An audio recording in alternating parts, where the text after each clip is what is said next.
live from the mysterious warehouse where they keep the boxing ring, swimming pool, and gold Jeep that they somehow magically come up with one episode and we never see again. This is the Best Care Anywhere podcast.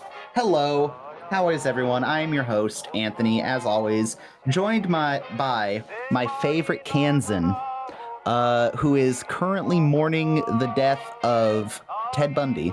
Oh, wait, not Ted Bundy. Fuck, who died? Someone? Help me. Ted Kaczynski. It was a Ted. I was close.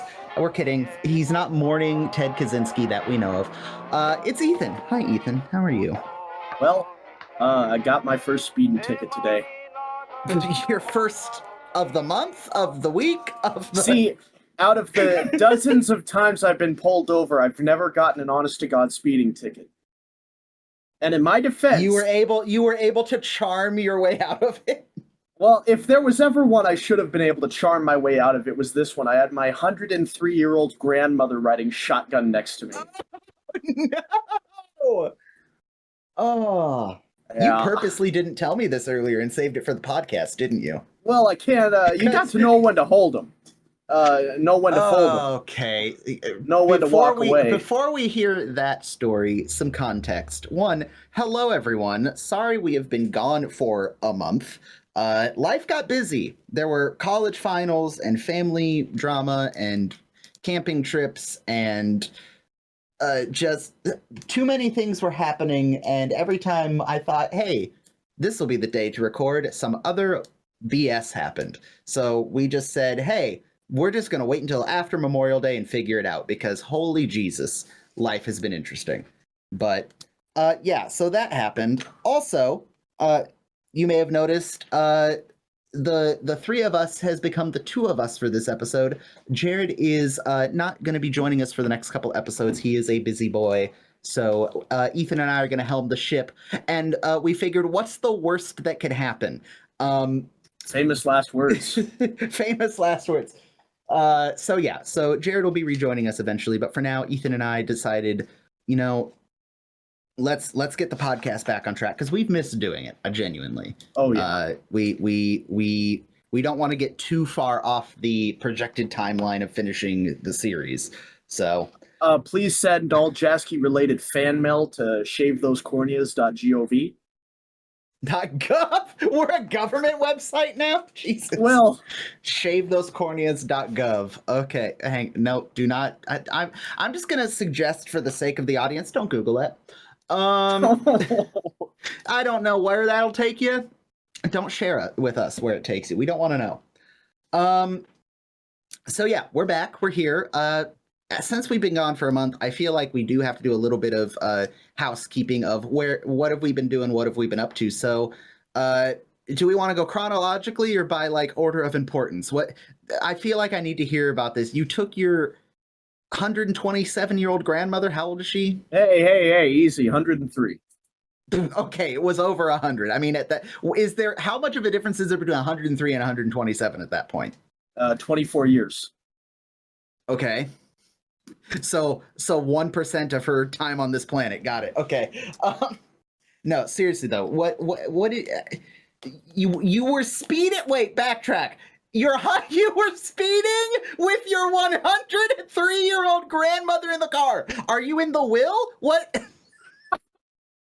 Explain. You need to explain this, or I'm just going to start yelling more. So there I was, minding my own business. Okay. No, so the Wilson family has some Kansas farmland that has been in our family for generations, and right now we're renting it out to some family friends. And my grandmother, in the days before, modern farm equipment, really worked by the blood, sweat, and tears of her and her husband's life to maintain that land and make it all nice. So every now and again, she likes to get out of the place she's in and go see it and make sure that the cedars aren't reclaiming it and just, make sure it's all good.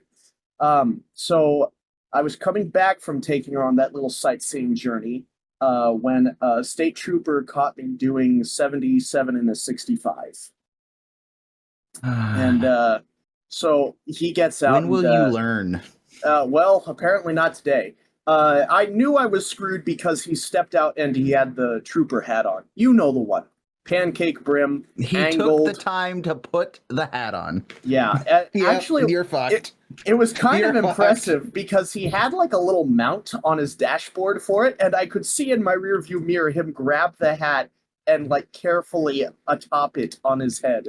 I'm So, not gonna lie, if I ever get the like Scout Stetson, the like the yep. Smokey Oh, Bear yeah. Stetson for the Yeah. Scouts, I'm 100% getting the dashboard mount for it because it's so extra. I love it. So yep, $153 later.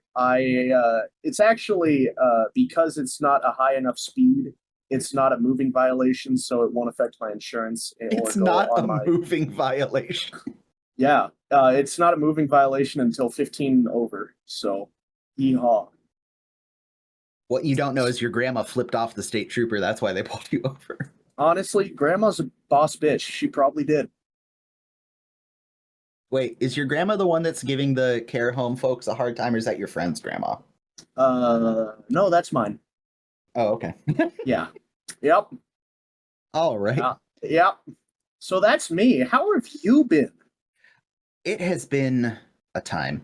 I led a bunch of Boy Scouts, and well, I'm bad at this because, and you know, because you worked at camp those last couple years. I say Boy Scouts because that's what the organization was for 98% of the time I've been in it. Yep. And it's been an interesting. This is a total tangent, by the way. For Go those ahead. of you that aren't aware, the Boy Scouts of America still retains that copyright and that name right, but we are now Scouts BSA. We've gone co-ed. And for anyone out there that just rolled their eyes, stop it. It's been 2 years. The program is going fantastic. At least from my troops level and the other troops that I know, it has been amazing. The young ladies that have joined scouting are beyond excited to be there, and I've been beyond amazed at how well they've taken to the program and run with it. Note, I took a bunch of scouts out for a day of geocaching back in the middle of May, and that was exciting and fun. It's always interesting because each year the group dynamic of what scouts go changes because there's always new scouts joining the unit. And I won't lie, one of the scouts, if you've been in scouting, you know he's that scout. His dial is turned up a little bit higher than everyone else's when it comes to energy and enthusiasm, which is not a bad thing, except when it is. But it weirdly worked out for geocaching to the point where I'm like, I think I need to find a way to go geocaching with this kid more because he found so many of them. He was just like on it. He's like, what are the clues?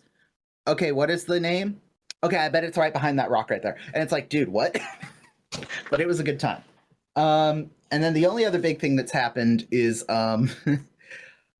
so a buddy of mine, same family that I went camping with back in April, the Haas family. Sure. Their son, my friend, is an Eagle Scout from the troop, a few years younger than me. Your age, I believe, actually. Yes. For his high school graduation and Eagle Scout celebration, his dad did something that honestly is way over the top, and I love him for it. He bought a farm-raised pig. They butchered it, prepped it, and they built an emu. Not EMU, IMU, the Hawaiian ground ovens up at their property, a few miles up into the mountains from me.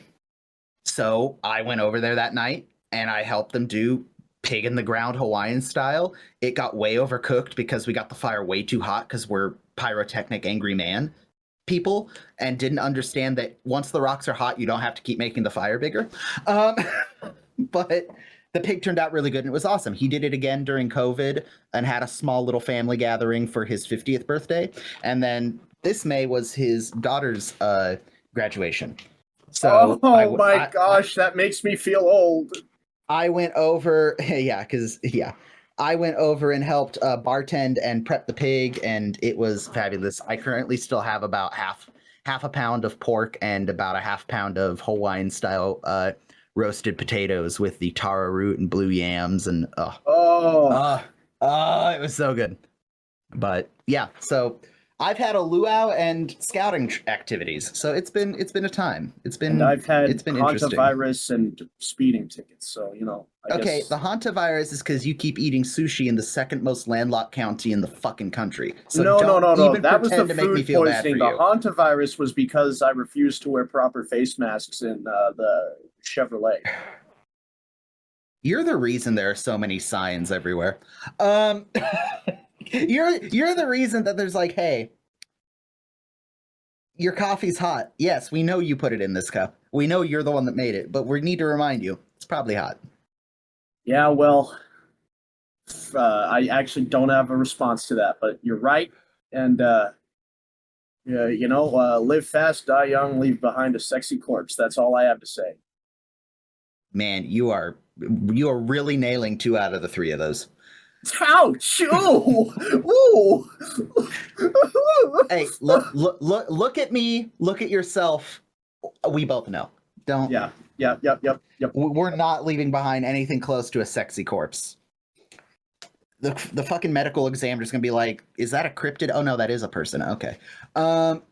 Anyway, we're getting very off the rails. Let's talk about everyone's favorite television show from the mid 70s to mid 80s. The MASH. Dukes of Hazzard? Oh. No, not even close. So yeah, let's talk about MASH. We kind of wanted to do a season 1 wrap up. And we didn't want to put it off too much longer because we just finished season 1. It doesn't make sense to do it too much later from now. So there's not a huge plan for this episode. I was going to write out notes and then I got busy and didn't. So we're just going to I have a few questions that I'll pose to Ethan that we can expound upon. And then I have audience comments and thoughts and questions we can get to as well. Plus all the beautiful spreadsheet data that I'm currently looking at from your guys's ratings over the last year of the podcast. And we aggregated it. I made sure to Google how Excel spreadsheet functions work. So I knew I was making Excel do the math right. So we have some interesting statistics to share. But I guess the first general question that I will pose for both of us is just, what are our thoughts on season 1? What is the overall vibe now that we've watched season 1, sat with it for a bit? How do you feel compared to how you felt going into it a year ago? I'll tell you the truth. I think you're going to have a lot more interesting things to say on this question than I will, because you know the show, I know this season. But honestly, that's where I would argue you have more interesting things to say, because your knowledge is confined much. You're a lot more like the original audiences who watch this, who the season just ended and you're like, huh, okay. Well, I'll tell you what. I just enjoyed the show, and I might be a little biased because I enjoy these mid 70s etc. type TV shows anyway. But Alan Alda is my spirit animal. It's a great show. A lot of good laughs, and especially with what I thought was a really strong few episodes to end the season on. Can't wait to see what season 2 has to bring. Excellent. I would agree right there, and I have some prepared notes I looked up from a couple of the different actors and writers on their thoughts on season 1 that I'll read. But very similarly to you, I would say, I've said it on previous episodes, the most profound thing from this viewing of season 1 for me is that this is the first time I have watched it at not the same pace, because it was a weekly show, but season 1 aired for 6 months and then reran for 6 months while they filmed season 2. So season 1 existed as the only MASH that existed for a year. We've spent the last year watching it.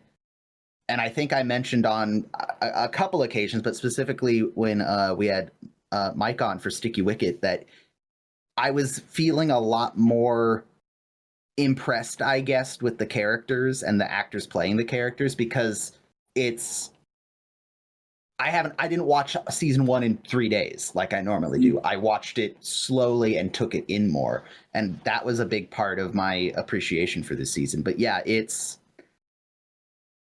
obvious to me that they were a little constrained by what the network wanted from the show, especially toward the beginning of the seasons, or Sure. not the beginning of the season, but if you look at the production order of the series, you had the like I Hate a Mystery toward the beginning of the production run. You had Requiem for a Lightweight, The Moose, some of these Major Fred C. Dobbs, some of these kind of goofier episodes, and then toward the end of the production run, you had the Chief Surgeon who's the I don't think Chief Surgeon was actually end of the production run, but you had like sometimes you hear the Bullet, Dear Dad, you know. The order they chose to release them was interesting, but I think ultimately you can see that gradient of the first like 10 episodes or 12 episodes that they made were very all encompassing. Anyone can sit down and watch. And then they started to like inject kind of what Larry Gelbart and the other writers wanted the series to eventually become. But yeah, overall, I enjoy season 1. It definitely has a couple of my least favorite episodes, but it also somehow manages to have one or two of my absolute favorite episodes of the entire series. So yeah. Where do we want to go from here? I know. What would you say are 3, not specific episodes, but 3 things you liked about the season? Either something they did, a character that moment. What are your top 3 like moments or themes or something that occurred in the season? I gotta tell you, I just must be immune to the laugh track and things now because you've probably told me 2 or 3 different times, yes, there's a laugh track in here, and I always brushed it off like, no, you're full of beans. And then I actually sit down and really pay attention, and oh my god, there's a laugh track in Mm-hmm. which I know is not really an answer to your true question, but I just wanted to No. bring it up anyway. Um, How do you feel about the laugh track? Is it, you said you don't really notice it?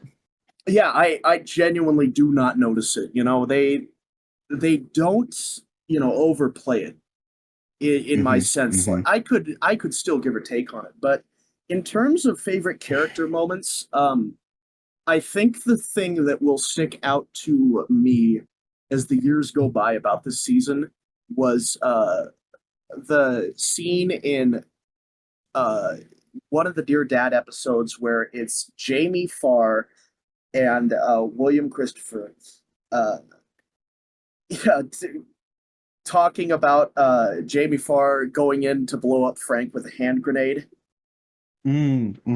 That was a lovely little bit of acting. Yeah, Just that was the first Dear Dad, I think.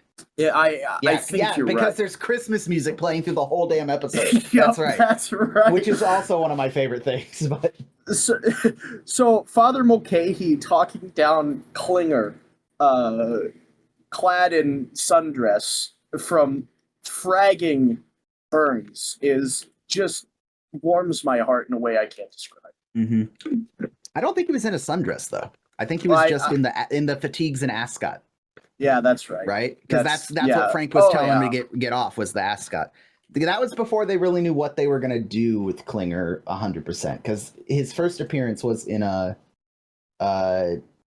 Chief Surgeon Who, where they had to reshoot the scene because the original director, Swackhammer, was just a little too heavy-handed with the flamboyantness of Klinger. When I think that when the writers were intended for Klinger to be, no, he's a totally normal dude. He's just literally just putting on a show to get out of the army. Is what they ultimately make him into. Okay, some of my favorites is, again, I don't want to make Ethan sound like a Philistine and me sound like the cultured elite, but please, it's true. Ethan was right earlier when he's like, I have more to go off of because I can compare it to the entire rest of the show. But I like that despite it being season 1, there's very clearly early attempts to try new things. Like to inject new, funky types of storytelling, which MASH will do so much more in the future seasons. But even an episode like Sometimes You Hear the Bullet, where I know I raved about it a lot, but it's where it's one, there were like two and a half storylines going on throughout that episode. And I think it was brilliant that they got Ron Howard to play the Marine kid when he was already so well known for being basically America's child, right? I don't think, was he in, I'm trying to remember the timeline of his career compared to MASH, but he was in Gomer Pyle, he was in the Andy Griffith Show, he was in Happy Days, and then they took him and said, hey, here's the American Golden Child. Oh, by the way, he's a literal child who's fighting in a war.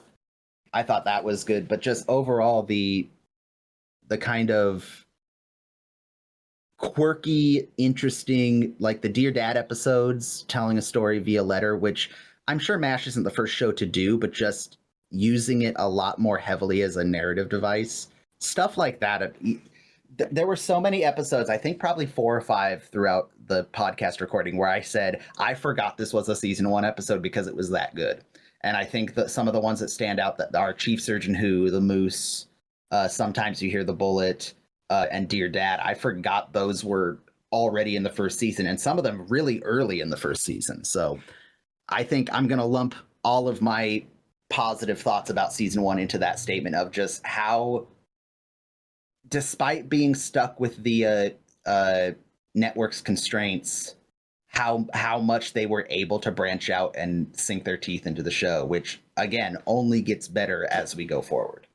But so with that being said, I'll ask, what are some of your less favorite aspects of season 1? What left you feeling wanting from season 1? You know, I want to preface all my statements with, I recognize that while this is, a cornerstone of American television history of a TV show, this is the first season, and they were still figuring out a lot of things. So I'll try to give them leeway on that account. I just think, I think we talked about it probably in several episodes, but I think they had a lot of characters that could have been reoccurring in the sense of, a few episodes or even a season or 2 down the line, they come back in the same role they were in. Mm-hmm. To Market comes to mind with the black market leader whose name eludes me. Charlie Lee. Yeah, thank you. I think that Charlie Lee could have been really interesting to see in other episodes. So that kind of disappointed me a little. And, there's, of course, a couple of episodes that spring to mind is What Were They Smoking? Cough, cough, Edwina. Yes. Well, again, I think I've made this comparison in private conversations before, but I'll say this. I love war movies. I love the World War II era. I love the history. I could I could talk about anything for any length of time, but World War II is one of those things I'm particularly passionate about. Sure. And same with its movies. And there's something World War II movies, most World War II movies are perfectly fine. They sit in a perfect middle ground of some of the early black and white war movies are a little cheesy, a little, simple, but they're still good war movies. And then you get more modern war movies that crank the dramatic dial up, and you get your Saving Private Ryan's Band of Brothers, The Pacific, which I know 2 of those aren't technically movies, they're miniseries, but whatever. Mm-hmm. But then there are war movies that crank the dramatic dial way too high to where they become over dramatic and overly just gross. I am specifically thinking of Michael Bay's Pearl Harbor movie. Oh, I forgot about that one. That literally makes me want to punch a small orphan child. I hate that movie so much, and I hate it even more since I've been to Pearl Harbor. But there are also actually war movies. Watch that movie? What? Did anyone actually watch that movie? Oh yeah. Huh. That's a whole nother. God, that might have to be a bonus episode one day, because there are so many YouTube videos of people screaming about this movie that we don't have to do it. But God, I hate that movie. And then there are war movies that turn that dial too far the other way, and they're too cheesy and too goofy, and not in a good, this is a war movie comedy way. It's just something about it feels weird, and I'm gonna get flack, I'm sure, for saying this. One of the World War II movies that I really like, but there's something about it that just takes me out of it, is Kelly's Heroes, the one where they go behind enemy lines to go find the hoard of gold the Nazis stashed in one of the towns right before the war ends. The reason why it feels so but I'm gonna explain why it feels so weird and how it hooks back into MASH. The combat scenes are good. Yeah, is it loosely based off something that maybe kind of sort of could have happened? Yeah, I don't have a problem with the historical accuracy of it. It's the thing that always takes me out of it is the hippie Sherman tank driver playing sitar music over his loudspeaker while he fights the Germans. It's like bing a bow, and like, what the fuck? It's clearly like 70s B-roll like music playing in a 1940s World War II movie. And I know that's such a dumb thing to argue about, but it takes me out of it every time. Rolling back to MASH, there are a couple episodes and a couple moments in certain episodes that just take me out of. Again, I'm comparing this to the rest of the series, but season 1 is much more goofy. I think it's the goofiest the show is. And I think that is a direct result of CBS saying, hey, we want this to be, a war show for the family, which is a ridiculous thing to say. But I'll read some comments from Larry Gelbart later. That's absolutely what they wanted MASH to be. A war show for the whole family, kind of like Hogan's Heroes.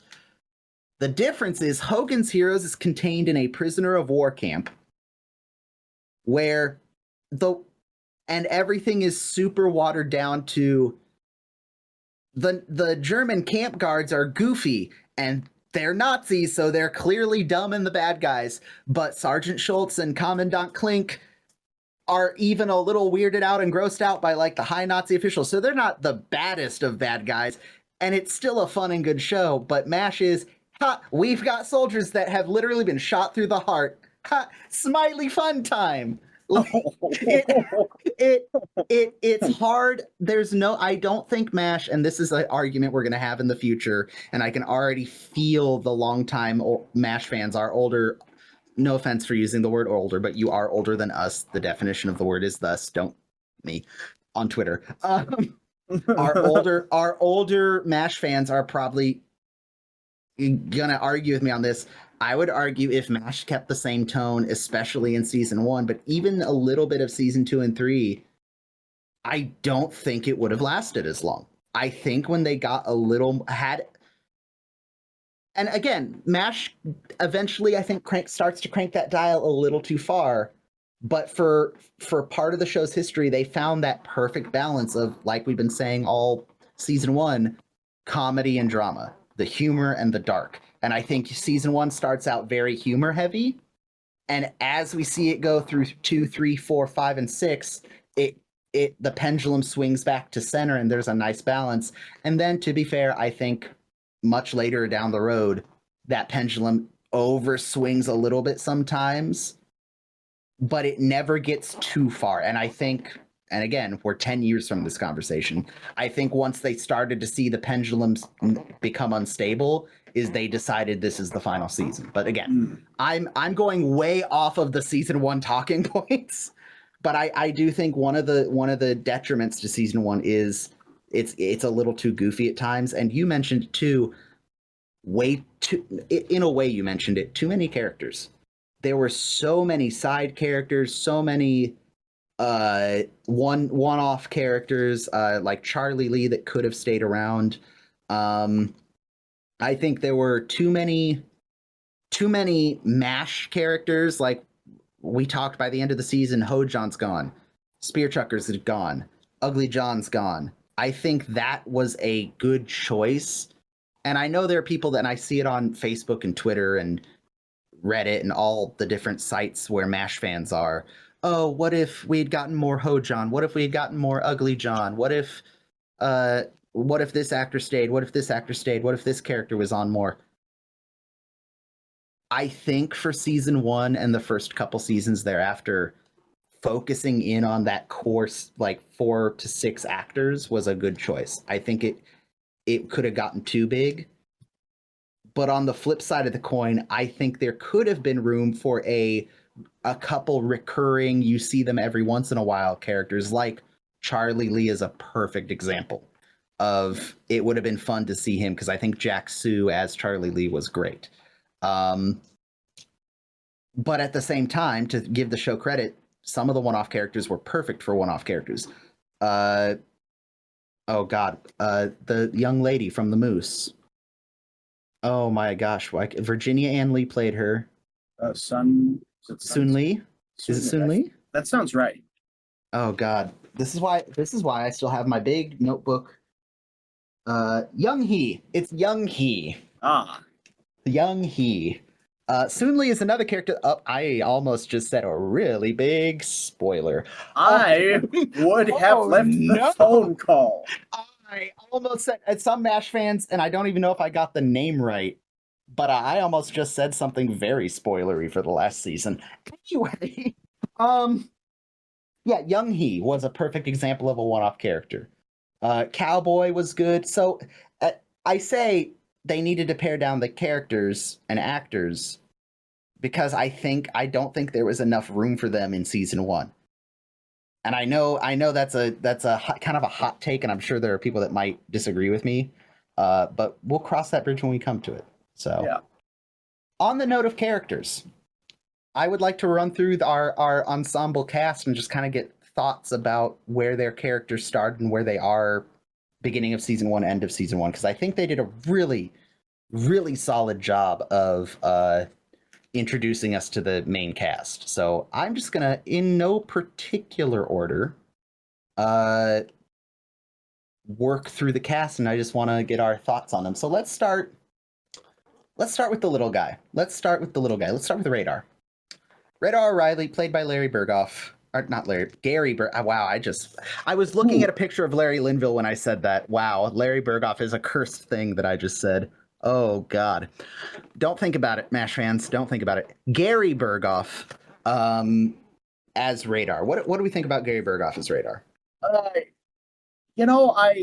liked him a lot. I thought he was very fitting for the role, but I think because you kind of mentioned, and it stuck in my mind, that as the season progresses, we see Radar in his true form of kind of a wide-eyed, moon-faced child, instead of the wheeler dealer that he is at the very beginning. And I think that just felt really natural for his character. And Gary Berghoff just fucking nailed whatever character they wanted Radar to be. I think he did a phenomenal job. But I think that Gary was made for that role. Well, yeah, and I don't know if you recall, and we are eventually going to watch the movie. He is one of the only actors that came from the movie, and he was also Radar in the movie. So he came in, and Radar in the book and the movie is more of the wheeler and dealer type character. He's still a kid, but he's a little more of a... For a farm kid from Iowa, he's much more streetwise than he should be, in my opinion. Okay. I think they again, going back to the pendulum swinging analogy, I think they start a little too far in Radar is, the wheeler and dealer. And then I think in Love Story and a couple other episodes, they swing a little too far into he is a few brain cells short of fully there, moon-faced, innocent lamb child. And I think as season 2 progresses, he finds this nice middle ground of being a young person drafted into a war, but who is also very emotionally intelligent and very gun shy of the world, but has people around him and experiences that grow him into a more full person. And I would argue that, again, I would argue, having never served in the military, but I would argue that any of our fans who have served in the military, maybe went in right out of high school, can say, yeah, being in the military can be terrifying, but it also affects your life in good ways and bad. I'm not going to short that at all, but it definitely makes you into a different person. I think Radar is a good canvas for that. Not necessarily a blank canvas, but a good. We get to see how his relationship with other people in camp develops and grows as he as a person develops and grows. Whereas a lot of the other members of camp are adults with career, doctors. They're full on. They're in their late 20s, 30s, 40s, 50s, and older. They are who they are, and the war does change them, but it's a lot more pronounced with Radar. And I think that is a important type of character to have for the types of stories that the show is trying to tell. Also, he fucking shreds on the drums. So he also shreds on the drums. This is true. This is very true. Okay, Radar. Do you want to pick our next character? Who do you want to talk about, Ethan? You should. You know what? I'd kind of like to talk about Wayne Rogers, Trapper. How did I fucking know you did? Well, because I've probably had 8 or 9 recorded times, dozens more of me saying, "Man, they really stiffed Trapper." And so, yeah, I don't know. I like the kid, the guy, the man, the myth, legend. So I've said this before in our friend group. You are 100% Wayne Rogers. You are 100% the Trapper of our friend group. And I mean that with all the affection that I can absolutely bring to you. And I'm going to read you something Wayne Rogers says about Trapper and tell me that isn't you. Okay. I would argue and again, this is not me being, of course I'm the protagonist. I just identify, I am like 50-50 Hawkeye and another character we haven't met yet. We meet him in season 6. For those of you who know, you know. I would say I have maybe not 50-50. I'm like 70-30. 70 Hawkeye, 30% this other character. And then Jared would be he's absolutely BJ. And I can't explain that until we get to season 4, but I understand. Yeah. But what are your thoughts on Wayne Rogers as and Trapper? Both the actor and the character. How do you feel about him? What are we thinking? I think Wayne Rogers is a really good actor, and I think that he played Trapper with an awful lot of heart.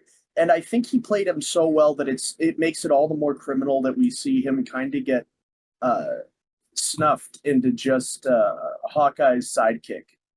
And I hear that you can counter with the episodes where he got the girl in Requiem for a Lightweight and stuff like that, but then Hawkeye was dating her 2 episodes later.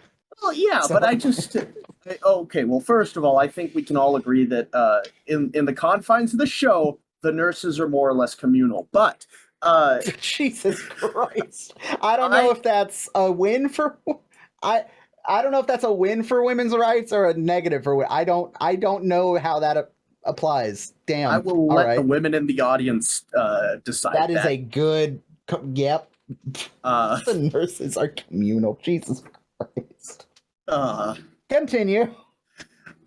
So there are a lot of scenes where Wayne Rogers really plays his heart out, and no matter what, he just kind of gets, as the season progresses, overshadowed, which is not a disparagement to Alan Alda, who is also an incredible actor. It's just an observation, and I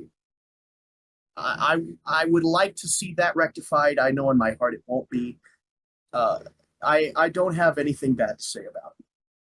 Yeah. So I am referencing, for those who are curious, I'm referencing The Complete Book of MASH by Susie Coulter. If you are a fan of the show, this book is one of the many MASH Bibles. So if I may, a reading from the Gospel,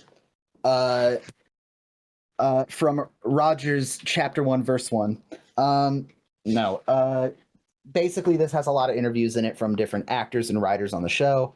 And at the beginning of each season, there's a little blurb from different characters. And oddly enough, year 1 is provided by Wayne Rogers. So I'm not going to read the whole thing because this isn't an audiobook podcast. Also, it's, go buy the book and go read the book if you want to hear the full context. But there are a couple quotes that I think stand out from Yeah, you hooligans. Wayne. Yeah. When MASH was first conceived, it was not on the cutting edge of any great TV ideas. It was really All in the Family that was the breakthrough show. That's what really allowed a show like MASH to be done. Personally, I think All in the Family is the one that should be celebrated. I have wonderful memories of that first year. Alan and I used to drive on location together. He liked to drive. Sorry, I muddled this. So he hung out with all. He talked about the characters a lot. He says he and Alan Alda would converse together about Trapper and Hawkeye's relationship and kind of where they wanted their characters to go. He said, "I love the people, I love the work, but very early on, it was obvious that my time wasn't being used well." And we mentioned this before. The character roles kind of got flip-flopped. In the book, the original MASH book, Trapper was the more front man of the two. Huh. But the story was being more told from Hawkeye's perspective. That's why Hawkeye is our lead. Sure. But he said the first year was very rough trying to find our way. The show had to find itself when we had scripts like Major Fred C. Dobbs. We all talked about it. We didn't think it was great. And at the time, and with the light of time, we discovered it wasn't. We knew it was dumb. We talked it over and we were told that the network said we had to do a certain number of these lighter shows. We were always working on that. And it was where we were going. And he continues to go on and talk about the writing process. But he says, I like the relationship between Hawkeye and Trapper. Al and I talked about the differences in the characters a lot. Hawkeye was more cerebral. Trapper was the more impulsive and seemingly more fun-loving.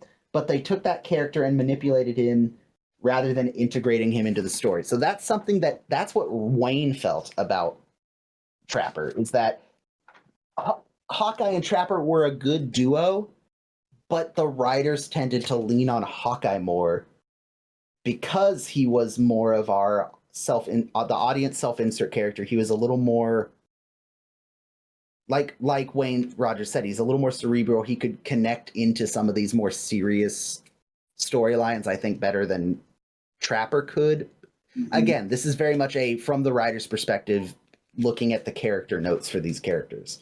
But also, you mentioned it, Wayne Rogers is a great actor, but Alan Alda is a great actor.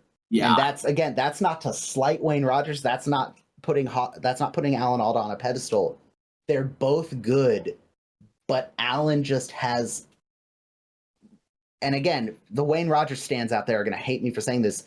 Alan Alda, just something about his presentation of the character just, for me at least, grabs me more. And again, I know some of that is biased because I'm seeing what the writers wrote, and the writers, like I said, are, according to everyone else's opinion, including Wayne Rogers, leaned on Hawkeye more. So again, I am a product of the writers' decisions. But if you look at both actors' careers and their acting roles, something about Alan Alda just draws people, and unfortunately, right, wrong, or indifferent, the writers use that to their advantage to the detriment of Wayne, which is a bummer. But that is the way of the show, unfortunately. Yes, the nature of the beast. So I hear furious typing on Twitter happening. I just feel it as I'm saying all this. Well, the good news is your dumb millennial opinion doesn't matter. Yeah, well, I mean, I can't argue that. It really doesn't. But so yeah, I like Trapper. I think, again, as I hinted at back on Sticky Wicket, there will be an episode where I really need to double down on which of the two sidekick characters I like. I like Trapper. He is very good. But I do agree that they shortchange him a little bit. And you can see where you definitely see in season 2, you can see the results of Wayne going to the writers and saying, hey, hi, I exist. This is supposed to be a 2-man lead show. Hello, I'm here. There are definitely episodes that show Trapper more.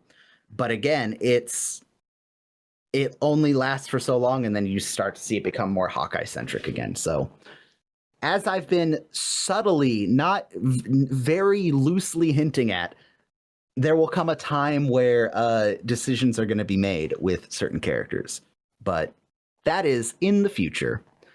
Uh, Ethan is in shambles. I can feel it over the call. Ethan's in shambles about things he doesn't even know are going to happen yet. Yep. So yeah. So we've done Radar, we've done Trapper. I'll pick. I'm gonna double down on the next two because these are technically not full signed cast members, and we already kind of talked about them. So we'll touch on them briefly.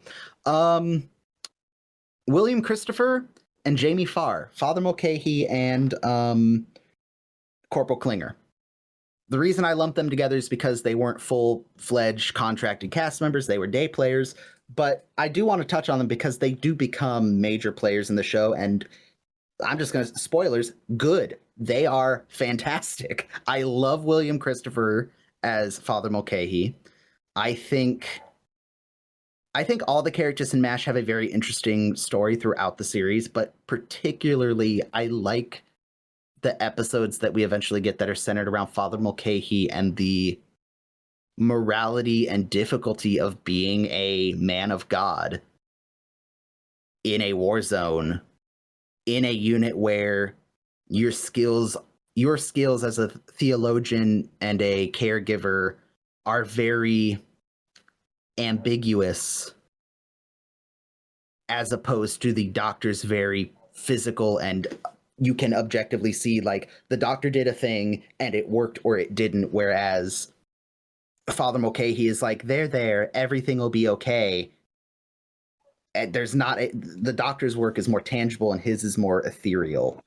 And I think William Christopher deserves so much more praise for his time in the show. But as far as we've seen him in season 1, he's been very loosely used, but even still, the scene that sticks out to me with him is the scene between him and Jamie Farr in the first Dear Dad episode that you mentioned earlier. So, what do you think of William Christopher? The little bit we've gotten to see of him thus far. I gotta tell you, there's just something he does that, Father Mulcahy and William Christopher become almost inseparable. Like if I were to have met William Christopher on the street and he did not carry himself the way he does in the show, I would just be shattered because the line the line you between see him at the and, bar smoking a cigarette and drinking a beer, and he's like, hey, come the fuck over. Yeah. You like MASH, huh? Yeah. God, that'd be fucking weird. I don't like that. Well, yeah, so that's kind of my point. He gets into the character so well. He does, because just I think I mentioned it. A lot of his, if you go to IMDb and look at a lot of his roles after MASH are priests. He did get typecast, but like you said, he does that air that he and I've said it before with Father Mulcahy, he is the priest you want your priest to be. Yeah. Not priest shaming anybody, but he priest is shaming. Oh boy. When I think of, we've mentioned this before, Father Mulcahy is a Roman Catholic priest, but he is a man of God regardless of your religion. He very much throughout the show shows that he doesn't care who or what you pray to, so long as, he can provide comfort to you. But having grown up with a very Roman Catholic grandmother, who also had an Irish priest for the first several years that I went to church with her. Yeah, Father Mulcahy is the priest you want your priest to be. He is if we had to rank like television and movie priests, he's number one. He is the top. I cannot think of a better one. But a lot of that is because William Christopher just brings a lot to the role, and I'm so excited. He is one of the characters I'm most excited to see progress. And then Jamie Farr's Klinger also is one where he starts as a day player. We saw him in a whack uniform in Chief Surgeon Who. We see him in the wedding dress in Dear Dad. We see him blow his top and almost kill Major Burns. It's clear they want to have a character like Klinger around, but they haven't quite nailed down what they want him to be yet. Yeah. Yeah, I wish I could add anything to that, but I think you hit the point. But Yeah, that does mean this. I don't think we've gotten enough of Klinger to talk more about Klinger, if that makes Yeah, sense. yeah, But yeah, Klinger. I mentioned Klinger just because he and Mulcahy had that good scene together. But I think if we had to say who got the least amount of development this season, it would be Klinger, just because Klinger, and then immediately followed by Father Mulcahy, just because they didn't have a lot of screen time and they aren't main characters yet. But right. like I said, fortunately, eventually, a long time from now, that will change. All right. Your turn. Who's left? Pick someone who's left. You know what? Let's let's go with the Burning Man himself. Let's talk Larry Linville. Okay. Would you like to start or shall I? I would prefer for you to start.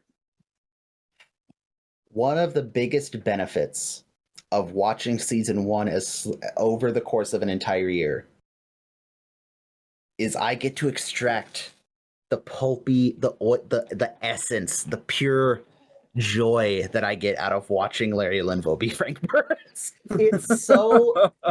He's so much fun to watch as Frank. He is so dumb and I love him. As far as the actor playing the character, that's my thoughts. As far as the character, Frank is an interesting one. I think in season 1 we definitely see that he's that kid in your class. Actually, he's that. Yeah. He's the teacher's pet. He's the rule follower. The rules, the book says blah blah blah. He wants so desperately to be included and be everyone's friend, but he's going about it all wrong. He's like, if I'm the model of perfect military efficiency, I will be praised and loved. No, if you acted like a human being with emotions and feelings, you will be loved. And we do see a couple times where Frank is a little more human. Yeah. But he is an ass. He is he is the worst type of person. And it is interesting to see what they do with it's interesting to see how they have established Frank and how they run with it for the next several seasons. Because whereas with Rain Rogers, they very quickly painted themselves into a corner, they paint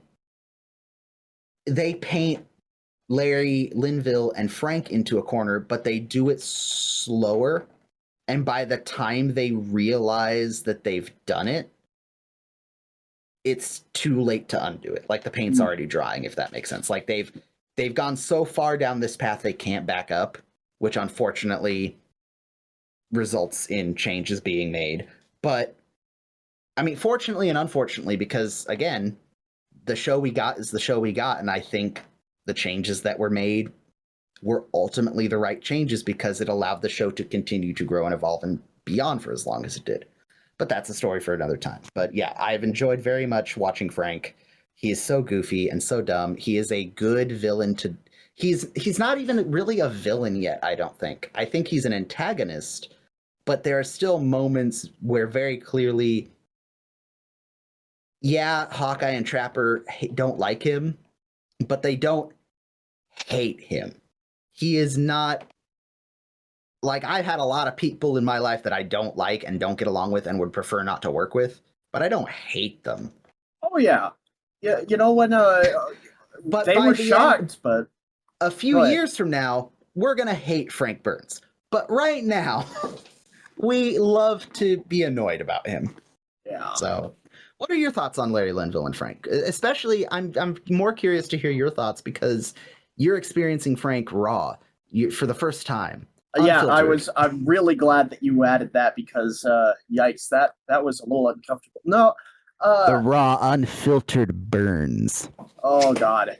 I can tell the writers are still kind of deciding where to go because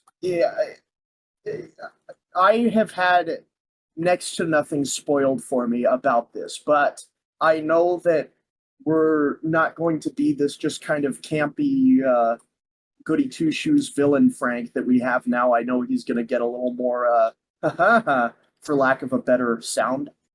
Mm-hmm. So there's still some times where you can tell the writers are like, okay, we have to do this to make sure that if we want to flip the script, he can be redeemed. Like specifically, I remember when he was playing cards with POW that Hawkeye was fighting to let get stitched up instead of being sent Mm-hmm. to a POW camp. So there was just a little awe. He's a human moment in there. So I just Yeah. think, go ahead. Yeah. No, I would agree. There is, at the end of season 1, Frank is a little xenophobic, a little too. He hasn't traveled very far from Fort Wayne, Indiana, and you can tell. Like he has not met many people that are a few shades lighter or darker than him. You know what I mean? Like he is not. He's sheltered. He's a little bit sheltered in a way that I would argue 1950s McCarthy America. Yeah, you definitely had people like that who they went to a foreign country the first time and like, they speak Korean here? It's like, yeah, it's Korea, dude. Calm down. Or, ooh, this person's my enemy in war. It's like, yeah, but now he's in bandages and in a hospital and playing cards with you. Like, chill. I think that was definitely this right now. We're at the most opportune moment to potentially give Frank maybe not full redemption, but make him question some of that. Again, this is 2023 millennial woke dude. I'm not woke even a little bit, but had MASH been written today, which is a whole nother argument of whether or not you could even write MASH today and make it a show, I think there would be more of a push to give Frank some eye-opening moments. And I would argue, had they done that when the show was airing, it would have made for some kind of interesting episodes to actually have Frank basically give Frank some of the moments that they give to another character that shows up in the later seasons. Let Frank still be kind of a pompous, snobby ass, but show that somewhere in there are parts of him that change. And I think if I can fawn upon a video game I've been replaying recently, they could have done a little bit of the Red Dead Redemption thing where, for example, the main character of Red Dead Redemption 2, Arthur Morgan, is a bad person. He kills, he steals, he murders. He does bad things constantly. But he does have a sense of right and wrong, and as you play through the story of that game, Arthur's character changes. His values change. What he wants to achieve changes. Would that be a fair statement, Ethan? Oh yeah. Oh yeah. I think maybe not to that extreme of a change, but it would have been nice to see Larry Linville as Frank throw his acting gauntlet down and say, I want to take this character that is kind of a nuisance and annoying and a little bit hated and make people feel a little conflicted about him, and maybe make people feel a little bad for him, or make people feel like he can be a better person. I think that is one of MASH's greatest potentials that they kind of didn't do anything with. But again, I love the show that we got. So right. All right, so who's left? Okay. I think we're both agreeing to save a specific character to last. So I'll go Major. Yeah, how can we talk about Frank and then not immediately talk about the one, the only Major Margaret Hot Lips Houlihan, played by, of course, Loretta Swift. What are your thoughts on Major Houlihan? You know what? I think you're gonna have to argue with me about this, and I'm actually looking forward to it. Do it. I would put her more in a category of Father Mulcahy and Klinger, in the sense of we have not seen her reach really any potential other than kind of being there when Frank's around. There have been two scenes that I can think of off the top of my head where we've seen her as more than just kind of comic relief because she's in a relationship with Burns. You know? Okay. I She is tied to the hip to Frank. That is the biggest thing I could say about Margaret right now. She is very tied to the hip to Frank. She does have a little bit of agency over her actions in the show, but it's mostly her and Frank versus the plot of the week. right. And I think that's not unfair to say for season 1 for sure. She is, again, no one else is going to get this reference, but you'll appreciate this. She is the Molly to Frank's Dutch. She is just there. She is just there to be with Frank most of the time. But she does serve as her own antagonist. Not backpedal. I'll fight you a little bit. She does have episodes where she is more the protagonist than Frank, and Frank is her kind of coattail follower. Like And in this previous season or coming up? In this previous season, she does have one or two moments where she is the one going and being the main antagonist more than Frank is. But I would agree. I'd say if Father Mulcahy and Klinger are the bottom two characters that get any development, I would say Radar.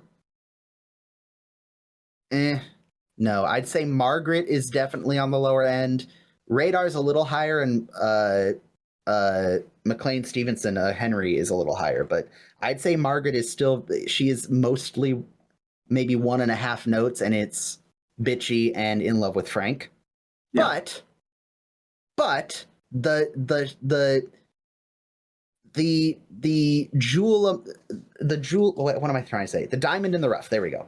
Sure. The moment that sparkles through for me is in Sticky Wicket, where she has that moment where you see her become not bitchy Major Houlihan, but Nurse Margaret Houlihan, where she is, hey, Hawkeye, I've been thinking about this too, and it's bugging me. Well, have you thought of this? Where she and Hawkeye kind of connect for a moment. And Hawkeye's being a little bit of an ass, but she's like, yeah, military correctness, I outrank you, all that shit, whatever. We need to figure out what's up with this patient. That is the first little glimmer of, ooh, if they can get Margaret away from Frank, Margaret has potential, but she is still very much tied to Frank at this moment as an antagonist. But I as far as Loretta Swit playing Margaret, love her. I think Loretta Swit is fantastic. How can you not? Anyone who thinks Loretta Swit isn't fantastic, just hit pause, hit the unsubscribe button. You just get out. We're good. We're good. You thank you for your being here. We've considered your application. I'm sure we'll call you when the job's available. Bye. If you don't love Loretta Swit, get out. All right. So yeah, Major Houlihan. And if anything, how can we not Frank? Oh yeah, I want that on a t-shirt. All right, your turn, boyo. Well, we're running out. We're running out. I'm gonna go right over to my favorite Army dad, McLean Stevenson. It's Colonel Henry Blake. He's my second favorite Army dad. Okay. and the Twitter fingers are a typing. Yeah, so the end of season 3, beginning of season 4, and then season 4 into season 5, we're gonna trade blows on this podcast, I feel, because there are things that happen that there's no doubt about it. There's gonna be long episodes. There's gonna be some long discussion episodes. But yeah, McLean Stevenson as Henry. Well, you brought him up. He's your favorite dad. What's so good about him, huh? Well, here's the thing. He's the character that really reminds me the most. Oh yeah, this show was filmed in a different order it was aired in, because I can't remember which of our listeners brought it up, and I am sorry for that. But one of you hit the nail on the head when you, in our episode of the week, said they can't really decide if Henry's going to be the goofy, ever suffering, can't do anything, just there for Radar leader, or if he's going to be the wise, weathered, older. Yes, I'm here. I don't want to be here, but we have a job to do. Army correct. Yeah, and I think I remember that comment, and I won't ever be able to remember what episode it was said on, but I know and you've said it, and I'm going to make you repeat it. One of your favorite moments of the season was a McLean Stevenson moment, and it was when he was yelling at Frank and Chief Surgeon Who, where he did kind of nut up, for lack of a better term, and say, Frank, shut up. Like, I don't care about military correctness. This is a hospital first. Yep. And there's that moment, and then the other two moments that stand out to me for McLean Stevenson are sometimes you hear the bullet where and having these two episodes so close together is super interesting. Having the kind, compassionate, slightly older role model as a doctor to Hawkeye's younger, not fresh out of residency, but still a younger kind of hotshot doctor being like, hey, you're really good at what you do. Sometimes that's not enough, and you can't be a piece of shit about it. You're like, but he just has that exact conversation in two very, very different ways in two different episodes. He has the more compassionate, hey, you're not going to be perfect, and sometimes it's going to feel really shitty when you're not perfect, but you can't change that, versus, hey, you're not perfect, and if you want to solve this problem, you need to stop wallowing in your own self-misery and getting pissed off at everyone and deal with the problem. Like, I love how it's basically the same conversation we had. If you haven't watched our Sticky Wicket or Sometimes You Hear the Bullet episodes, go back and listen to those two. I've listened to them back to back the other week. In prep, that's one of the few things I did to prepare for this episode, and it's really interesting how very similar but also very different we talk about Henry in those episodes. But I would agree, there are definitely episodes where Henry is very much a drafted, like we talked about this a little bit, and I'm sure we'll get into in detail more in future episodes. Henry is a drafted doctor, but because he is an older doctor with more experience, he was given the rank of colonel, which means he has enough knowledge to essentially be the chief. I forget what the role is at a hospital, but basically not chief surgeon, but not head surgeon, not chief surgeon, but basically the director of the hospital, right? He still holds all medical knowledge and credentials, but he is also the administrator, hospital administrator, if you will. Whereas Trapper and Hawkeye are younger doctors who are very good at what they do, but they don't have that time in leadership. I just realized I said very much keywords you would hear at like an adult leader conversation in scouting. It's the equivalent of Henry is the Life or Eagle Scout, and Hawkeye is like Hawkeye and Trapper are first class scouts. They have all the knowledge, but they just don't have that time in leading. And I hate that I use that analogy because like one person out there's like, I get it. But I think you can understand what I mean by that, where they know all their shit, but they don't know how to tell other people how to do the shit. Like they haven't got that yet. But yeah, I think they, again, going back to what I've said, season one, the pendulum for a lot of stuff is swinging back and forth, and they swing one way into Henry's kind of a bumbling mealy mouth fly fishing imposter, as Margaret calls him at one point. I can't remember if that's season one. I can't remember if that's season 1, 2, or 3. So spoilers if it isn't in season 1. But and then the pendulum swings back to where he's very gruff and tough, and I am in charge, damn it. And then they do eventually, like with all the characters, find this happy middle ground where he is just trying to keep the hospital functioning and not lose his sanity. So yeah, and McLean does a really good job of that. He is very entertaining to watch as Henry. And his dichotomy with the rest of the cast is also fantastic. Is it time? I think it's time. So, Ho-John. The linchpin to season 1, Ho-John, played by Patrick ADRT. No, you know him, you love him. Some of you may even hate him. Hawkeye. Played by Alan Alda. We know this. This is general knowledge at this point. the reason I very purposely left him to the end is kind of the same thing when we talked about Wayne Rogers. Also, I realized we talked about Wayne Rogers right after we talked about like the two. Did we do the thing? Did we do the thing the MASH writers did? Oh no! Shut up! Oh no! No, I think we did that because he deserves to be spoken about more than he is. Yep. There you go. That's damn. what I'm going with. Damn. No, we said it before. Alan Alda. They wanted Alan Alda for Hawkeye. They didn't know what they were going to do if they didn't get Alan Alda for Hawkeye. So thank God they got Alan Alda for Hawkeye.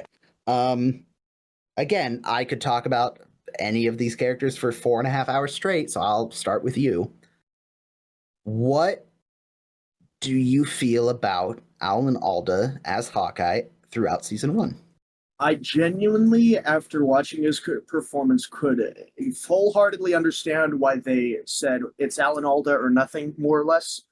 And I agree with it wholeheartedly, because Alan Alda, what he brings to Hawkeye is not just his acting skill, it's the million little mannerisms that he does. It's the physical comedy that he brings to the table. It's in Chief Surgeon Who, when he shows up in Henry's office in his bedrobe and Frank salutes and Hawkeye gives him that little finger wave. It's just those million little tiny things that all add up to a great comedic character.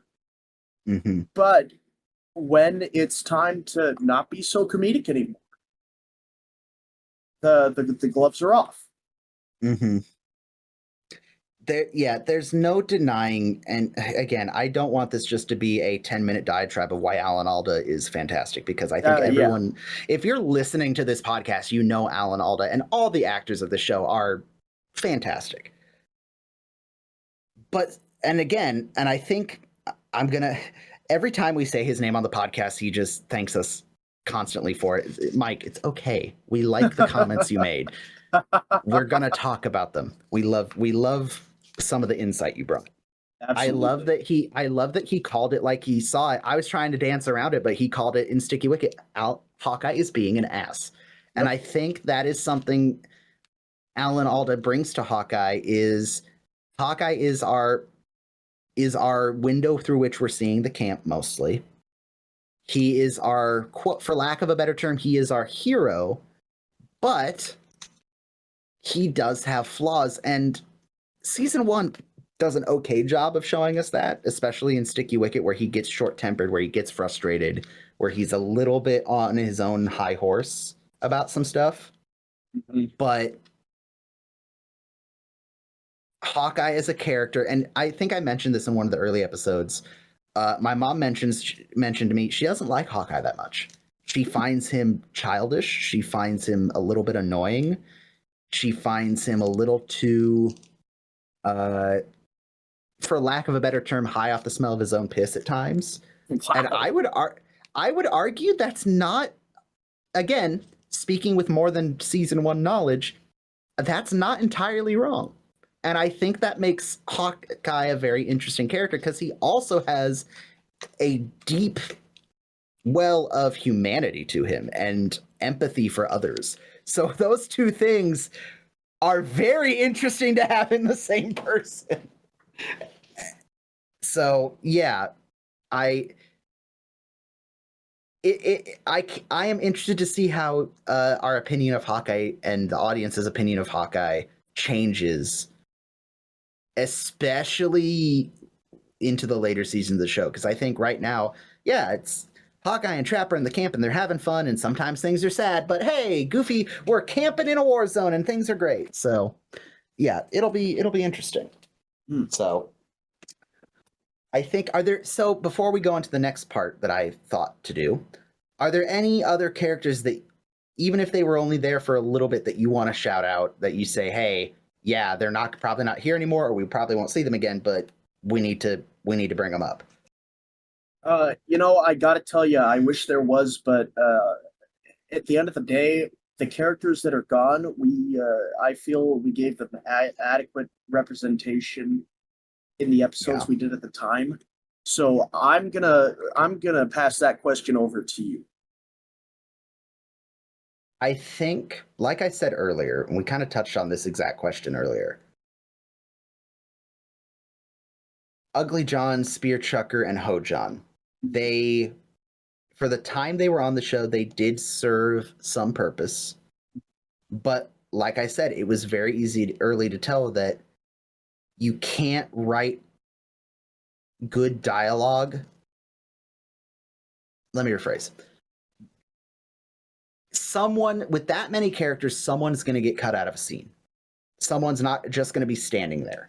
Someone's just going to be on for one bit and be gone the rest of the episode. And I think you saw that with Ho-John. I think you saw that with Spear Chucker, and I think you saw that with Ugly John. Yeah. Where, yeah, Ugly John had a scene in the boxing episode. Spear Chucker had a scene in I can't think of the name of the episode anymore. The Moose, where he had that moment with Young Hee, which I thought was really nice. And Ho-John had some stuff to do in the pilot and in the Moose as well. But every moment you're spending on these side characters is less time you're spending with developing the people you're seeing the most. So I think writing those three out of the show was the right move, at least in the short to medium term. There are a couple. There's one or two of those three in particular that I think you should have been able to keep around or bring back for reasons that we will get into in future seasons. But all in all, I think it was the right move. And the fact that I don't have an urge to be like, oh my gosh, but we need to talk about Spear Chucker because of this thing, backs that point up. Not to say that they didn't have their moments or they weren't good, but I think MASH got a lot more streamlined and efficient, for lack of a better term, because of it. And then we already talked about the one-off characters like Cowboy Young Hee, Charlie Lee. One we totally we talked about Ron Howard as Walter. The other one we forgot is oh my god, Leslie Nielsen as Colonel Brighton. Oh yeah, I did forget about Leslie Nielsen. That was before Airplane. He wasn't that well known until Airplane came out. So the fact that they were able to get Leslie Nielsen to just be not even peak Leslie Nielsen, he was just the right amount of Leslie Nielsen. But I think they were smart with their choices for one-off characters. Sometimes they miss the mark. Cough, Edwina, cough. But still, they hired an amazing actress for it. I just think the writing didn't support it. But yep. All right. Time for the moment we've all been waiting for. Oh boy. The end of the episode. No, I'm kidding. It's been no secret. We've been collecting data on you personally. I know your address. Be afraid. No, we've been asking you guys for your 5 out of 5, 4 out of 5, your out of 5 ratings for each episode. You guys have been really awesome in responding to those, and it's really cool. I'm looking at it here, and you can kind of see it, Ethan, where we got like 4 or 5 the first episode, 4 or 5 the second episode, 6 for the next like couple episodes. We dipped a little bit, but that's because I think we were watching some more mediocre episodes, and then toward the end of the season, it peaks up again. I love it. Whoop.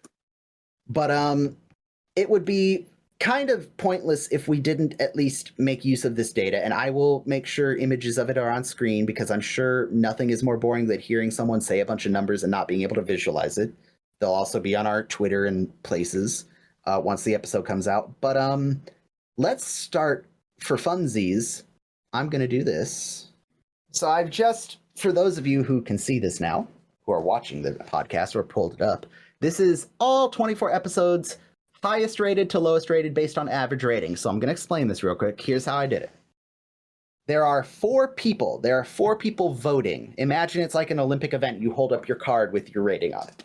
There are 4 people voting.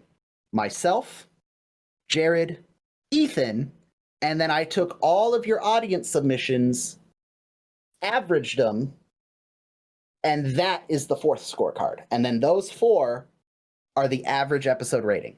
And for those of you wondering, Anthony,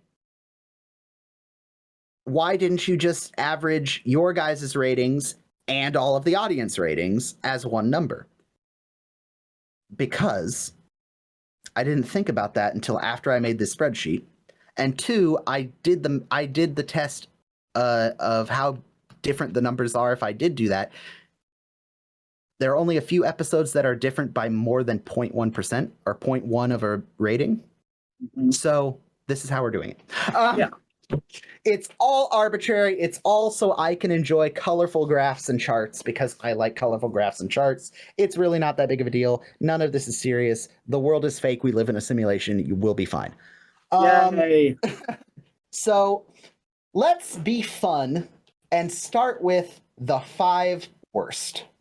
Yes. I'm not gonna read through. If you want to know a specific episode's rating, the charts are available on Twitter, on our Facebook, on our Instagram, on the YouTube video. I'm not gonna read out every single episode's thing, but I do want to highlight the 5 worst and the 5 best and kind of talk about why they are where they are. So starting with the, let me see, 1, 2, 3, 4, 5. Okay, starting with the 5th worst, the Moose. 3.15 out of 5 is the average. I think that's fair for the Moose. I think it was a good episode. I was me and Jaski rated it highest at 3.5. But I see why people could be a little bored with it. So I think 3.15 is fair. Wilson, do you have any thoughts on the Moose? I think we've said it a million times, and I'll say it again just for the sake of it. Young Yi, lovely character, lovely actress, made the episode. She can only carry it so far. Yeah. And that poker scene really Yep. That poker scene really torpedoed that episode. Yeah. It is technically tied for 5th with the desk episode, To Market, also at 3.15. So those two are tied for 5th worst episode of the season. I am only just now noticing this because, and I'll read his email in a little bit. We got an email from someone who caught up with the podcast and sent me all 24 episode ratings in an email. Wow. So good for him. It changed at the last minute, but yeah, I didn't realize it until looking at it right now. So To Market and The Moose, both good episodes, both with good one-off characters. But yeah, I think there was just a little too much goofiness in those episodes for some people. So that's totally fair. 4th to worst, The Cowboy, at 2.72 out of 5. Ethan, would you like to start with The Cowboy? Well, I don't want to be mean. I don't really know what to say. It's funny. A lot of these episodes that in my mind are really memorable in the sense of McLean Stevenson walking out of the toilet after it blew up on him with a pan around his neck is just an iconic scene. But yeah, I can love individual aspects and still stand by my choice, the audience's choice as to where they are. I think the thing that killed it is how in your face obvious it was from the moment that it was still a good fun, like, oh, how is what's gonna try to get Henry next? But it's like it was a little cheesy, and I think that's what dragged it down a little bit. Fair? Yep. Yeah. Okay. Oh yeah, more than fair. And I say that you rated it the highest out of anyone other than one person in the audience. So. Dude, if there is any character, real or fictional, that flies a goddamn helicopter in a 10-gallon hat with dual pistols on his belt, he is my favorite person in the fucking universe. I don't care. All right. 3rd to last. This one, thinking of just the episode itself, it surprises me, but I also kind of understand it. At 2.46, 3rd to last worst episode, Requiem for a Lightweight, the boxing episode. You were very harsh about this episode. You rated it the worst out of anybody, including the audience.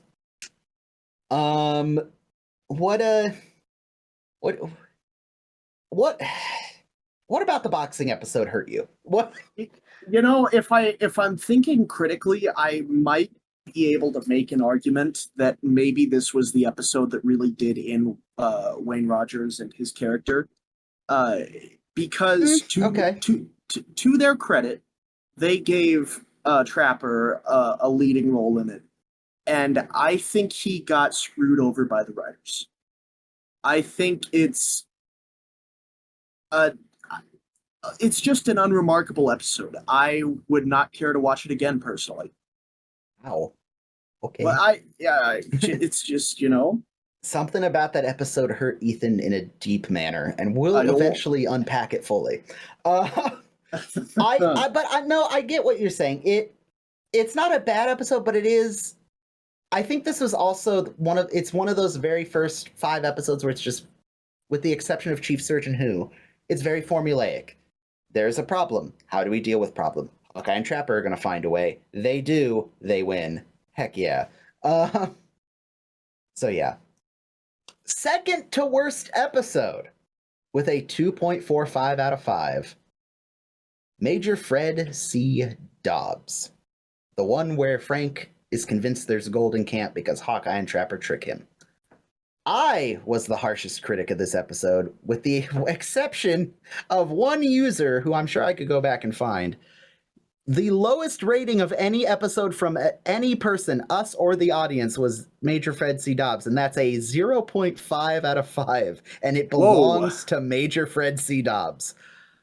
So, with that being said, I think the thing that Fred C. Dobbs does that just wasn't good is it seemed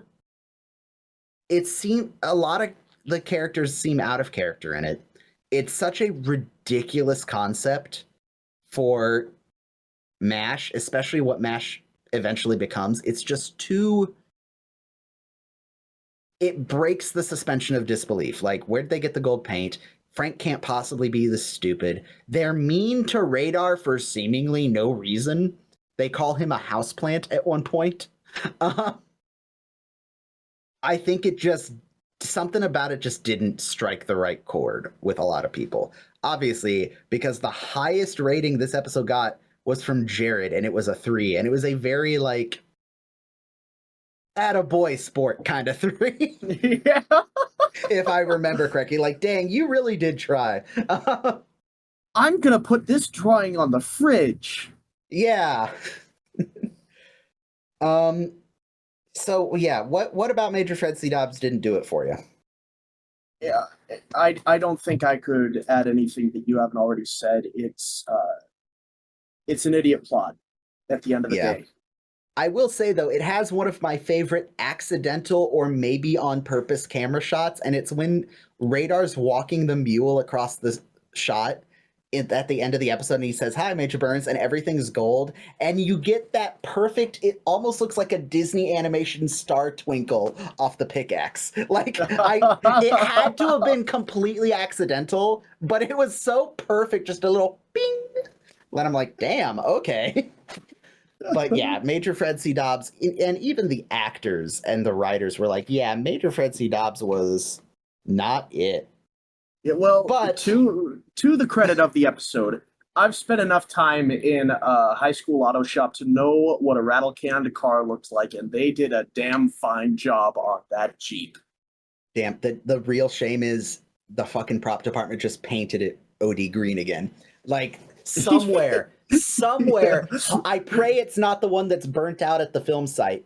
Somewhere there is in a prop warehouse or a prop motor pool or in someone's private collection, or maybe even one of the ones at the Smithsonian, there is a Jeep that if you wet sanded it, oh my God, you would eventually get down to 1970s gold rattle can paint. And I want to know where it is. But there is one episode worse than Major Fred C. Dobbs, though. Yep. It is by far the lowest rated episode, including having the lowest rating from the one of the 3 of us, which is you, with a 1.0. I was being generous. The average rating for this episode is a 1.48 out of 5. Drumroll, please. It is Edwina. Now, Where do I begin with Edwina? I liked Arlene Galanka as Eddie. I think she was the right person to play Eddie. I think she played Eddie very well. However, they made her so, a lot like Fred C. Dobbs, they made her so cartoonishly clumsy that it was just awful to watch. And they made the plot, well, someone's got to sleep with the dumb chick so we can sleep with the rest of the nurses. And it's just, ugh. It's just, ugh. I don't like it. And I believe in that episode, I even said it would have been better if you had, realistically, it would have been Hawkeye, but this would have been a cool way to have Trapper be inserted and be like, hey, I overheard people talking smack about Eddie, and Eddie's having a bad time because she feels no one likes her, and she's tried to get the attention of the doctors, and she's just not it. You know what? I'm gonna go on a date with Eddie. I'm gonna show her a good time before she leaves camp. They could have made it a little more wholesome, and it probably wouldn't have been as bad. But God, the double whammy of Eddie being just unbearably clumsy, and the writing just being unbearably like gross, it just didn't work. Now that I've vented about it, Ethan, what did you not like about Edwina? What can I say that you haven't already said? It's a flawed. It's just inherently flawed. No matter what you do, no matter what you change, the idea is uncomfortable to say the least. Is this the episode where Hawkeye undresses a nurse with his eyes? Yes. Oh God, can I retroactively change my rating to a 1? No, I want to be the lowest rating. I also want our ratings to stay where they are. Yeah. So yeah, those are the 5 worst based on our ratings. Let's quickly talk about the 5. And I know if you're sitting there like, damn, they really do be talking about season 1 for a long time. My guy, it's MASH. We love it. Let's talk about the 5 best because wow, I think you could argue for any of the top 10 to be in the top 5 if you argued passionately enough. Absolutely. Again, I could talk about all of the top 10 episodes at length because I think they're all wonderful. Mm-hmm. But the top 5 are, starting at the 5th to best, Sticky Wicket, episode 21, at a 4.28 out of 5. And I don't think I have to explain why. It's probably the best. It's the most mature episode of MASH. And what I mean by that is it is the episode that is most like the best seasons of the show in the future. Does that make sense? Like, yeah. This feels like a season 4 or 5 episode that got sucked back in time to season 1 somehow.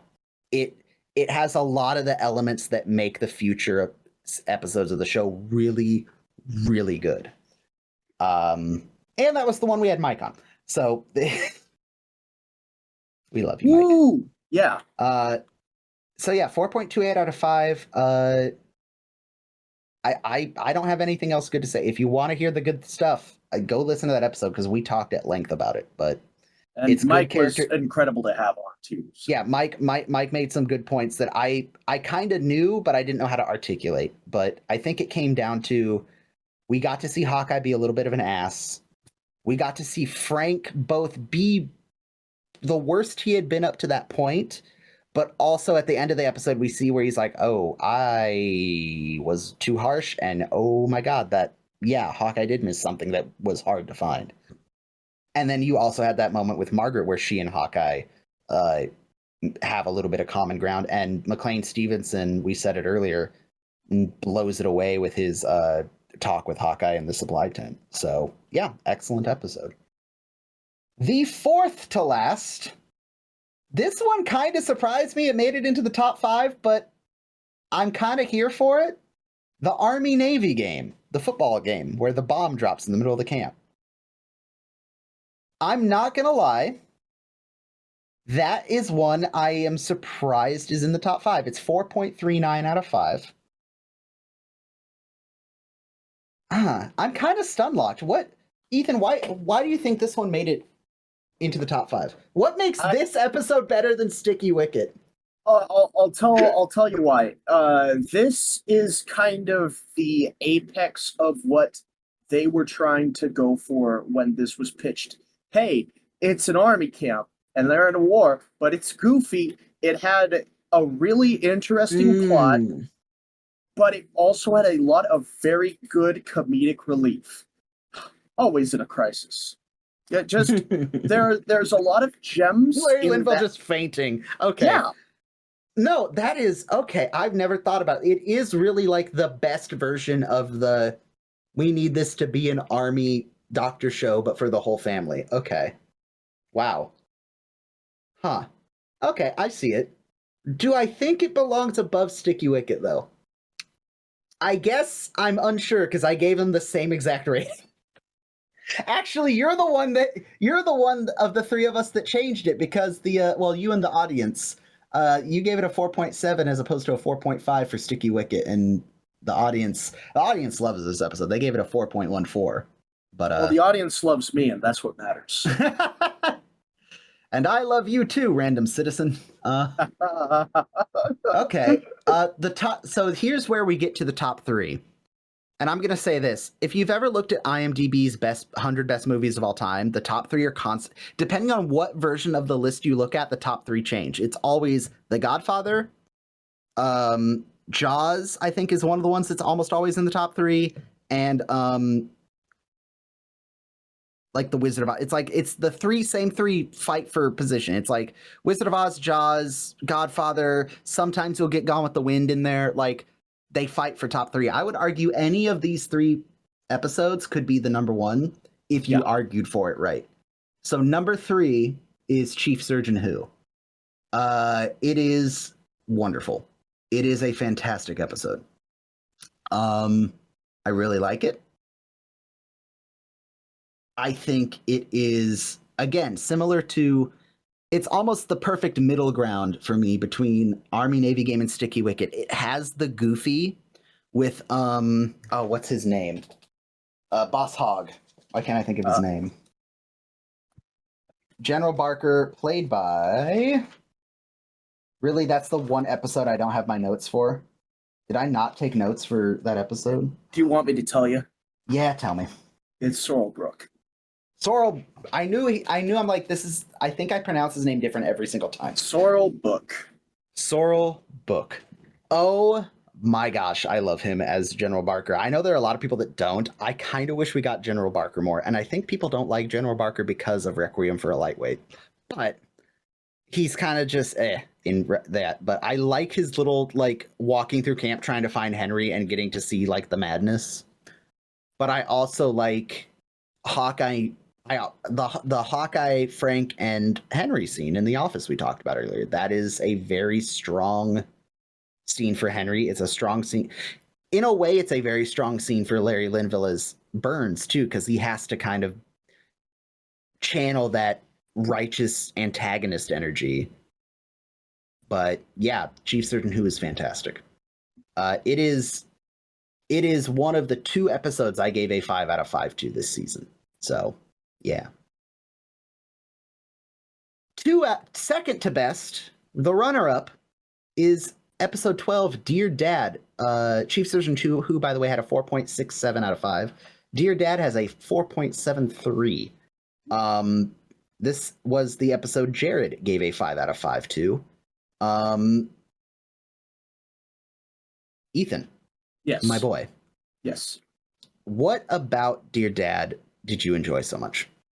Because you also rated it very high. You rated it a 4.5, so you were slightly lower than us in the audience, but not far off. What did you like about Dear Dad?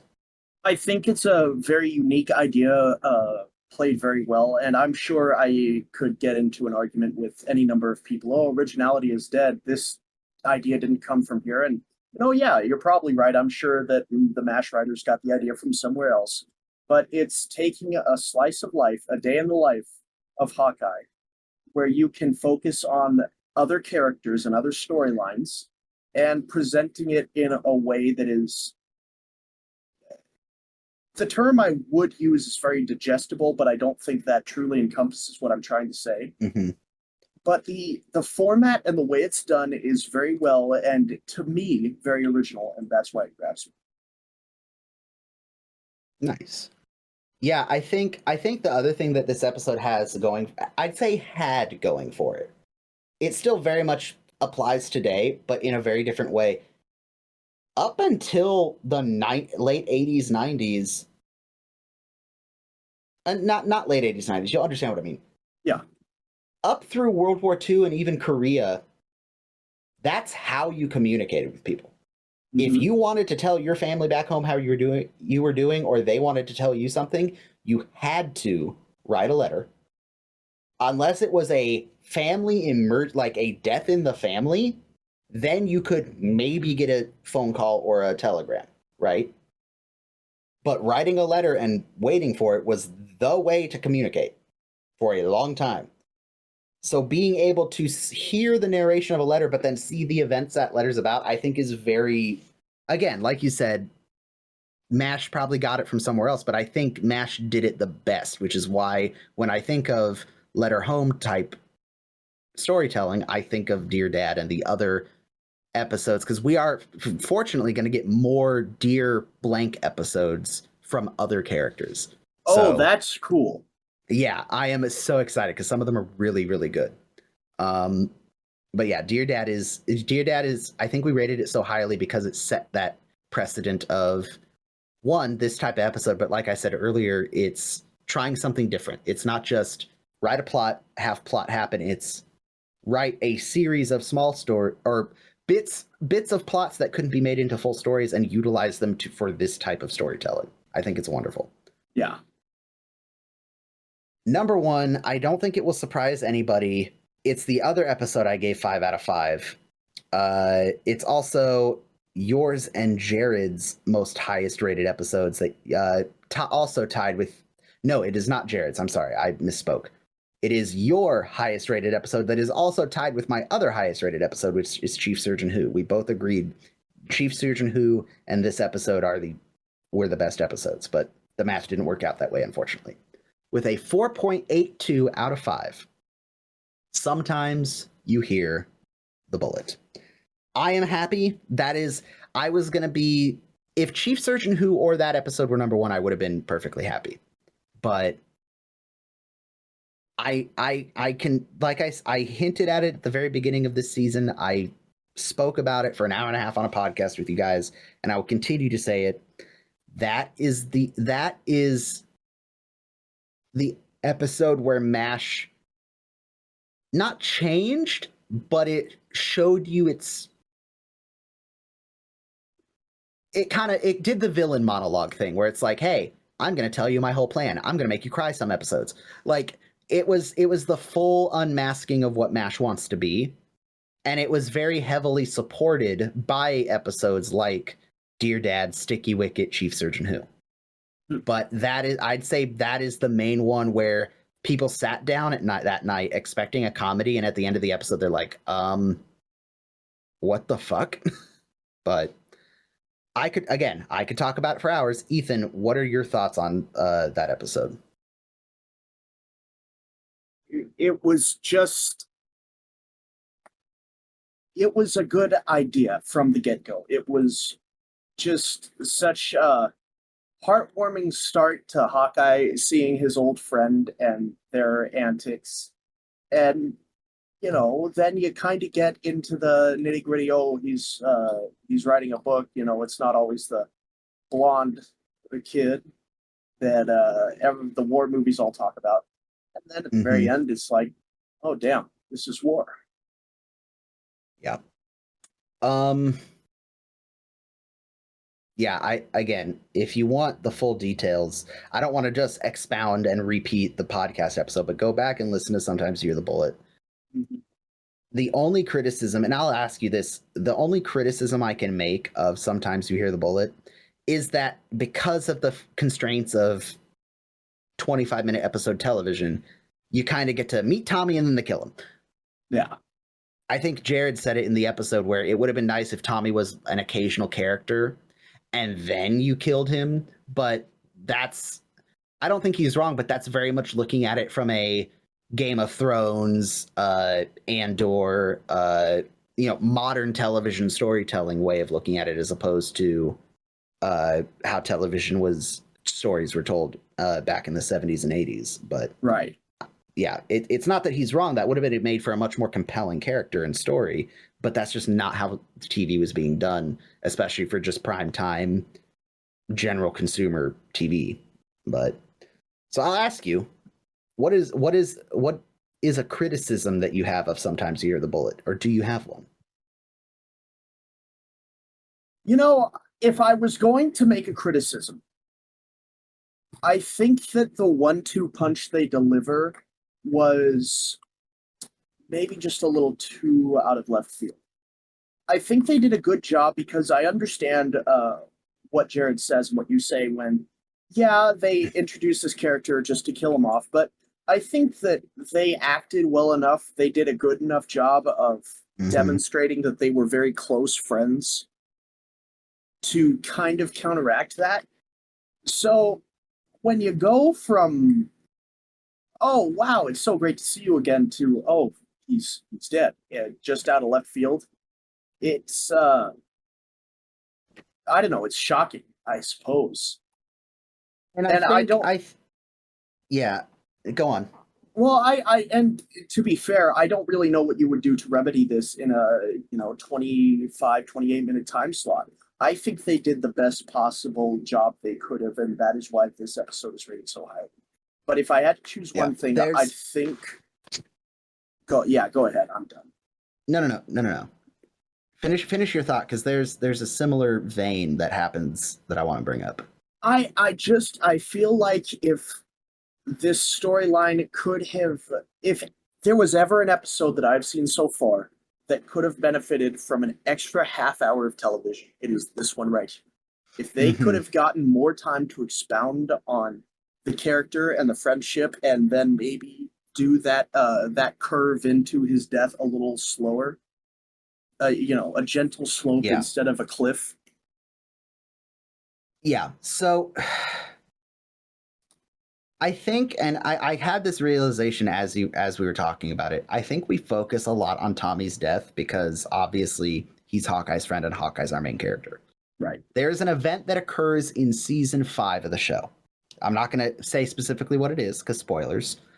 But if you've watched MASH, if you listen to MASH podcasts or study MASH at all, you'll understand what I mean when I say there are sometimes in MASH, this event that I'm describing in particular, where they give X character a plot line or a characteristic or a story element for the sole purpose of taking it away from them so that they can develop this person's character.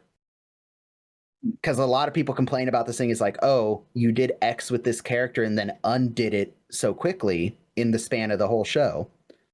Why do that? It's because that character became more interesting and a little more nuanced after that experience. By the same token, was Tommy's introduction and death a little rushed and a little sudden? Yes, but it served the story and served Hawkeye's character because he had that moment with Henry. They killed Tommy to get two things. To get the rule number 1 of war is young men die. Rule number 2, doctors can't change. Rule number 1. They killed Tommy to get that line said out loud. The second reason they killed Tommy is to give Hawkeye motivation to turn in Wendell, Walter, Winnebago, whatever the hell his name was. But so was Tommy's death on screen rushed and a little... Did we not get the full time we could have had to get to know Tommy and then thus make his death more tragic? Yes, but that doesn't make his death pointless or useless. It serves Hawkeye's character and it serves the story that episode was telling. And it also serves MASH as a whole because it's like, yeah, if there's one thing you take away from season 1, and I think I said this, if there's one thing that we as the audience take away from that episode and season 1 as a whole, is yeah, MASH is fun and goofy. But MASH takes place in a war, and rule number 1 of a war is young men die. And they are going to, I think I said it in that episode, they must have put that on the wall of the writer's room, because there are episodes where they were in the writer's room going, hey, MASH's been a little too happy this season. Yeah, let's write an episode that just makes people fucking sad. So I think it's a good episode to have. But yeah, I think the critique that it was very sudden is a valid critique, but it also, there's a reason for it. Sure. And now that I've asked that question, I need to ask this. I want you to say one honestly good thing you enjoyed about Edwina.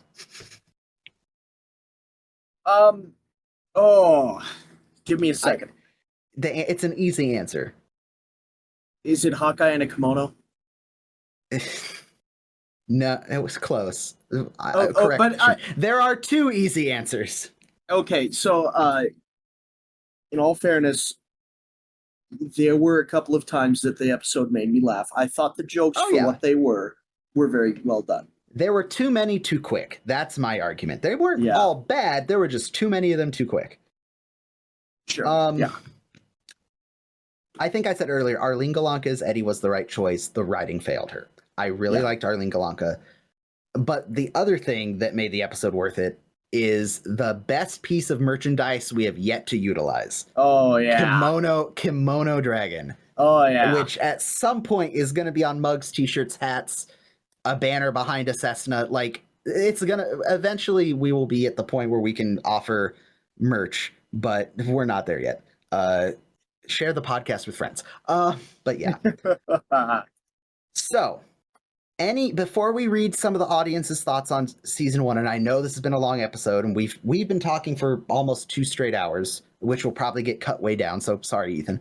But that's fine. It's understandable. Ethan. Do you have any? I'll say this. What are your final thoughts on season 1 before we go to the audience's thoughts? If this is where it starts, I cannot wait to see where it goes. Yeah. I've said it a couple times this episode, and I'm sounding like a broken record. I think I generally fall into the category of people who say season 1 through 3 are good, but they are the rock upon which the church that is MASH gets built. They are not necessarily the best parts of MASH all the time, but they're still good, and they give the show that base that it needed to become a juggernaut. And of those 3 seasons, 1, 2, and 3, I would say season 1 was the kind of the meh season, but after being able to watch it a little more analytically and take a full year to work my way through it analytically, I have a better appreciation for season 1. Does it still have some goofy episodes, some bad episodes? Yeah. Is it my favorite season? Absolutely not. But it is a good season, and it does show that this show has something to say and stories to tell. And I think for the most part, as we're going to talk about as we transition into season 2, that's something that the audience found out, that the writers and the network found out as the show was going through reruns. And thank God they did, because we were able to get a season 2. And season 2 is the one that locked in that, no, this show's going to be around for a little bit. On that note, I'll quickly read out this. Season 1. So we tallied up the worst episode in season 1 was a 1.48 average. Best was 4.82. Season 1, ladies and gentlemen, got the Best Care Anywhere podcast score of 3.59 out of 5. Which honestly, yeah, it's a good season. Not the best, but good. It's above average for a TV show, I'd say, for their first season. If anyone's curious, I was the harshest critic at 3.48, and Jared was the nicest critic at 3.67. The audience, you were right. You were just as harsh as me, 3.5. Good for you guys. You know what? Good on you. I'll ask you, Ethan. I know what's coming in season 2, so for me to pretend to answer this question is just insulting everyone who's listening to my voice right now and their intelligence. What would you like to see in season 2? What do you want to see more of? What do you want to see less of? What characters do you want to see get more what characters do you want to see get developed? Give me Ethan Wilson's elevator pitch for what he wants in season 2. So I got this new MASH plot. There's this new nurse, and she's got a massive setup at Tonkers. I mean, a real setup. Okay, no, I'm done with that bit, I promise. You can cut that in post. They made that episode. It's called Requiem for a Lightweight. I really do want... okay, first of all, I'm dying for the next Dear Dad, or Dear Anything. I love that. Dear someone, please, someone write someone a letter. Okay. I am really looking forward to the character development, especially more than the comedy. Even I am willing to give the comedic aspect of the show a break if I can see more Father Mulcahy, more Jamie Farr, and more Loretta Smith. Those are my top 3 I want to see on screen more. I want to see more into their character. Now, I know kind of the direction this person goes, but in a perfect universe, let's pretend you are genuinely going in knowing nothing. What would you like them to do with Trapper? What would you like to what would be your ideal Trapper episode for season 2? My ideal Trapper episode or my ideal Trapper arc? Either or, whatever you want to expound upon. That's a good question. And I think my honest answer is I just want more Trapper-centric episodes with quality writing. Requiem for a Lightweight, I just did not enjoy. I've not been shy about saying that. And I would never place any fault on Wayne Rogers for that. I think that if they would just give him the kind of attention in 2 episodes, 1 episode even, that they give Alan Alda, if they give Wayne Rogers the kind of quality writing they've been giving him, I'd be set. But I think if they just have him show more emotion, aside from, he's Hawkeye's sidekick, so he's going to have some goofy one-liners and maybe occasionally he'll have a feeling. That's all I'm asking for. Okay. Yeah, and again, like I said, I'm not going to pretend to answer this question because I know what we get out of season 2, and it's all wonderful, except for 1 episode, and I can't wait. There's got to be at least 1 in each season where you're like, God damn, what are they doing? I can't wait. Let's go to the audience. I know we're going long, and you are 2 hours ahead of me in time zone, but I don't care. You're my bitch. Get over it. Don't ever make that sound after that statement ever again. So I'm going to start on YouTube. We post this podcast to YouTube. You should go over there and subscribe, even if you don't primarily listen on YouTube, because God forbid in the future we actually have a budget for this show and can actually maybe do some cool things like, I don't know, go down to Southern California and go to the MASH film site. At some point, I want to go back to Washington, D.C. and go to the Smithsonian and see the MASH exhibit they have. Anyway, go watch the YouTube. More variety is the spice of life. Share it with your friends. Chad Smith over on YouTube a month ago. I am so sorry. On our last episode of the season, episode 24, Showtime, he commented, "Nice work, gentlemen. Congratulations. Looking forward to seeing these drops every other Monday." I'm so sorry. By my crude calculations, we'll all get to season finale together sometime in March 2032. God, you're real optimistic. My blanket question for season 1 is this. What early 1950s political and pop culture references had you stumped the worst? Or what stumped you the worst? So, were there any moments where you're like, they're talking about some 1950s shit and I don't know what they're saying? Yeah, it was abso-fucking-lutely when the film crew comes into camp and they go, "Oh, is anyone here an actor?" And Hawkeye does his bits of, I'm sure, very famous 1950s acts, and I was like, what the fuck? Completely over my head. Yeah, 30s, 40s, and 50s comedians and movie stars. Yeah. I know if I stopped right now, Googled for a minute, I could give you the names of all the people he was impersonating, because I'm sure people have dissected MASH since time immemorial. The problem is, and this is where there's so much media to consume. Oh my Christ, there is so much media to consume. There's too much media to consume from the last 2 weeks that, God forbid, I have the time to go back and watch all of the Groucho Marx's stuff from back in the day. God, I can't. My brain can't contain it all. So I would agree with Ethan in saying that a lot of just the direct references to movies or actors or roles from that time period, they do go over my head. But I think we mentioned it, or at least I think I mentioned it in that episode.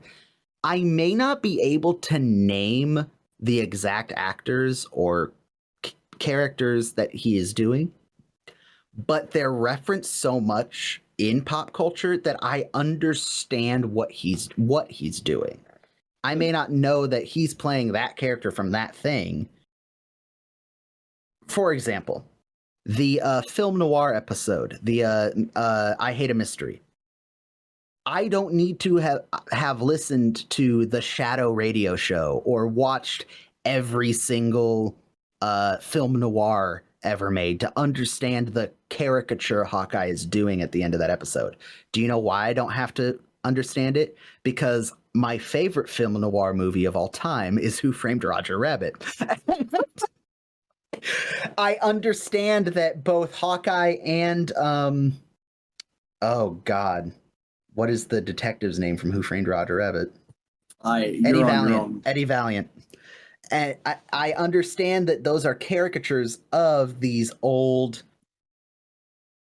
1930s, 20s radio and TV film noir detective shows. So do the direct references go over my head? Yes. Do the general pop culture themes and caricatures? No. But yeah, I definitely the more direct references, especially to pre-World War II stuff, not my bag. On the flip side, ones that I get very strongly are a lot of the historical and direct to military history type references, particularly whenever they swoon and awe whenever General MacArthur's name is mentioned. I get why people like Margaret and Frank and to some extent Henry and just the general civilian are like, oh, Douglas MacArthur, be still my beating heart, because he was a very big figure in World War II and was considered a hero of the Pacific War. And the reason they play that up in the 70s is because by the time after his passing and after kind of the shine of his legacy had dulled a little bit with time, you look at some of the things MacArthur said and did, and you're like, you are a fucking lunatic. This is the man who wanted to nuke the Yalu River to stop China from crossing into Korea. Like, just dropped like 15 nukes. Like, that was his legitimate... it would have worked. He literally went to President Truman and went, let's just drop 15 nukes on China. He's like, are you fucking crazy? You're fired. So, yeah, I again, the references go over my head, but at the same time, I don't think you have to know the references for them to be funny. Case in point, there are so many young people that enjoy MASH who probably wouldn't even get references made to the 70s nowadays, let alone to the 40s or 30s. But don't worry, it only gets worse because we have a character who served in World War I eventually, who's making references to shit my grandmother wouldn't even know. So yeah, that is an excellent question. Thank you, Chad. And Chad also...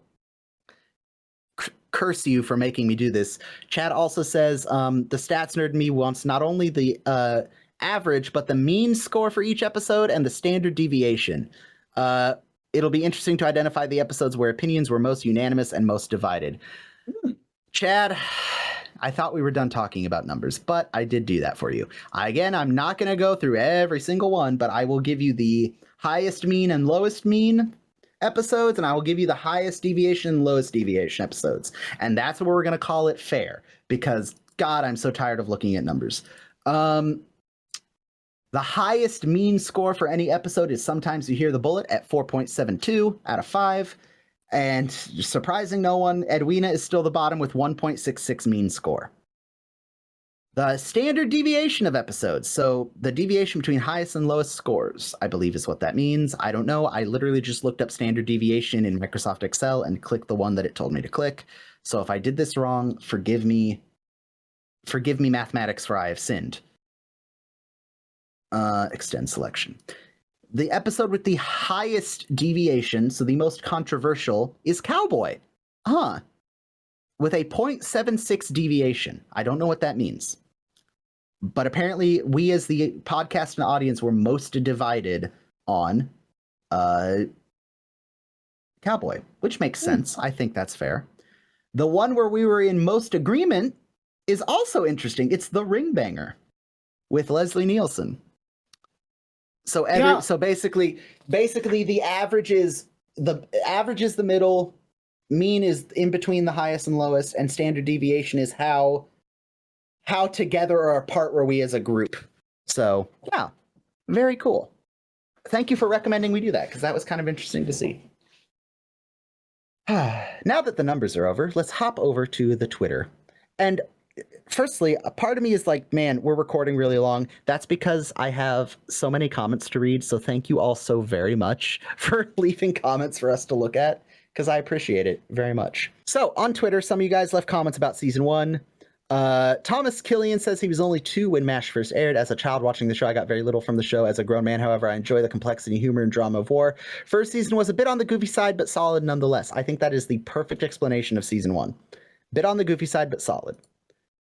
Big Beard Booty Daddy says, I very much enjoyed the first season. I love the idea of hearing in taped live time what people who have never watched a show are thinking. Oh, thank you. There are going to be some great surprises along the way. Maybe if I can keep my goddamn mouth shut.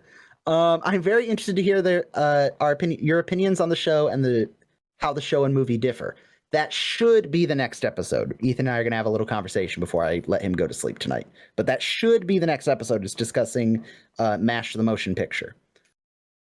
Chief Smash Forever says, off to a good start, gentlemen. I agree on being able to hear the first time watching reactions to the next 10 seasons. It'll be fun to hear, especially when we go through the cast changes, spoilers, and get to the pinnacle seasons of 4 and 5, as thought by many fans. You got another 10-year commitment here. Yeah, don't remind me about how long this podcast is going to go. I say that jokingly. I really am looking forward to it. It's just terrifying to think that this will take 10 years to get through. He's keeping me hostage. Please send help. Shh. Hush now. You forget who edits the audio of this podcast. This season is interesting, says Donator 111. While it nails the character dynamics right away, it takes time finding its voice. The early episodes are unrefined and have some of the movie's unfortunate aspects. There's a kind of fun, innocent charm compared to what's coming. We love him. We can't get rid of him.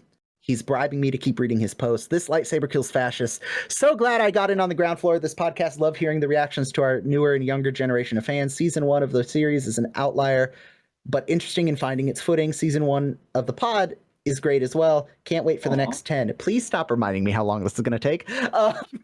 Thank you, Mike, for all those kind words. We look forward to chatting with you about MASH in the future. Were there any others? Oh, yes. I would feel terrible if I didn't mention this poor man. Steve... I don't want to fully dox your name, Steve. Steve, aka MashFan716 on Twitter, is the gentleman who emailed us. He says, Dear Anthony, Jaski, and Wilson, in no particular order, I'm tardy to the party, but just wanted to let you know that I really enjoyed your podcast and have been binge listening since about 2 weeks ago. Oh, you poor man. I love the insight as well as the conversations, MASH and non-MASH as well. Thank you. I know we tend to waffle about non-MASH topics, but thank you for being so interested in them. We are genuinely boring people, and I won't lie, half the stories are made up. Don't listen to us. No, we appreciate that. Legally, he is required to say that. I lie constantly. I know that you are all busy and it may be late with my ratings, but I will try to be brief and hit the highlights. If you need to add this to your stats, just get it in time. I'll break down the name and the rating comment. So he literally left ratings and comments for all 24 episodes, and as much as I would love to sit here and read all of them, I'm not going to. But he I would say he is very much in step with our audience and us. His highest rated episodes are Chief Surgeon Who, Yankee Doodle Doctor, Ring Bangers, Sometimes Hear the Bullet, and Dear Dad. So I think he's very fair with his ratings. His lowest ones are not Sticky Wicket, sorry. Fred C. Dobbs and Edwina. He was a little kinder to them, though. He gave him 2.5 out of 5, so a little more polite than we were about it. Fantastic close to the first season. Some individual storylines set against the backdrop of a USO show. Okay, this is about Showtime in particular. Good Trapper and Mulcahy moments, also yes. And Frank getting revenge on Hawkeye that would never be done again. All in all, a great episode to end season 1 on. Do not apologize. It was perfectly fine for you to send this all to email. We'd rather you get your thoughts in than not. So I appreciate that. I think that's all our comments. So yeah, thank you guys for listening through season 1. Sorry it took so long to get to this final season 1 episode, but you know, life be life. We appreciate that all of you have joined us. We've got way too many people following us on Twitter. I'm going to have to purge some of you. No, I'm kidding. But I appreciate all the follows on Twitter, follows on Instagram. If you follow us on Facebook, thank you. I'm about to give up on the Facebook because Facebook is a useless trash website for stuff like this. To those of you that watch the YouTube videos, I will try to put more effort into them. But again, the videos are mostly just a backdrop for the audio, and it's just another way people can access the audio. If you want to support the podcast, we don't have a way for you to send us money, but you can share us with friends, get the word out there, encourage people who maybe haven't watched MASH in a while or have never watched MASH to watch MASH, and then get them to listen to the podcast. Just rope them in. It's like a cult. It's a pyramid scheme, and I'm the top of it. Wait, I'm not supposed to admit that part. Shit. I need to reread my book. No. Share the podcast. Thank you for listening. I do want to end, because I took the time to bookmark it, and I don't want to forget. I do want to end on Larry Gelbart, his thoughts on season 1, because he has a couple key things that I think should be shared. Larry Gelbart, of course, one of the creators and writers of MASH. For season 1, he said, we wanted MASH to be the television show.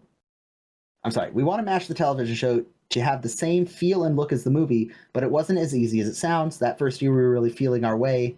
We didn't realize we could go straight in with the material. We thought the audience wanted hijinks and hilarity, which were also in the film.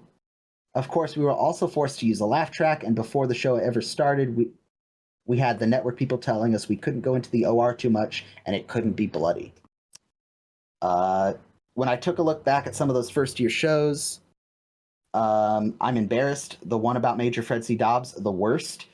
Then there's the treatment of women. We all got our consciousness raised over the years. Margaret had been liberated in terms of the 1950s stigma, but times had made us think about the 70s. Rape jokes, ...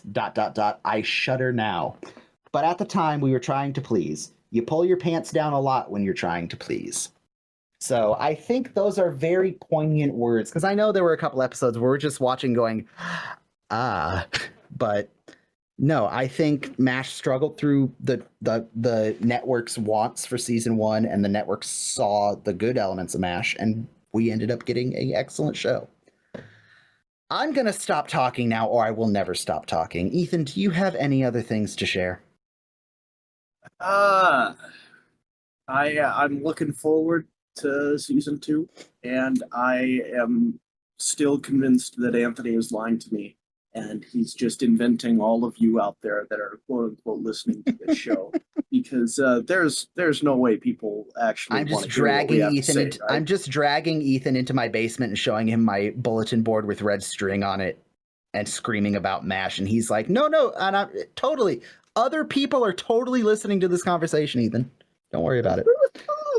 Like we said, Jared will be back at some point. Cry not for him, Argentina, or however that phrase goes. He's most likely in the woods communing with spirits, establishing or demolishing the New World Order. Who knows? Only time will tell. But keep an eye on Twitter, because we might be watching the movie next. We might just be diving into season 2 next. I don't know yet. When this episode comes out, we will know and we will share that with you. Until then, folks, thank you for listening, and we will see you next time. Bye-bye. The time has come for us to say sayonara. My heart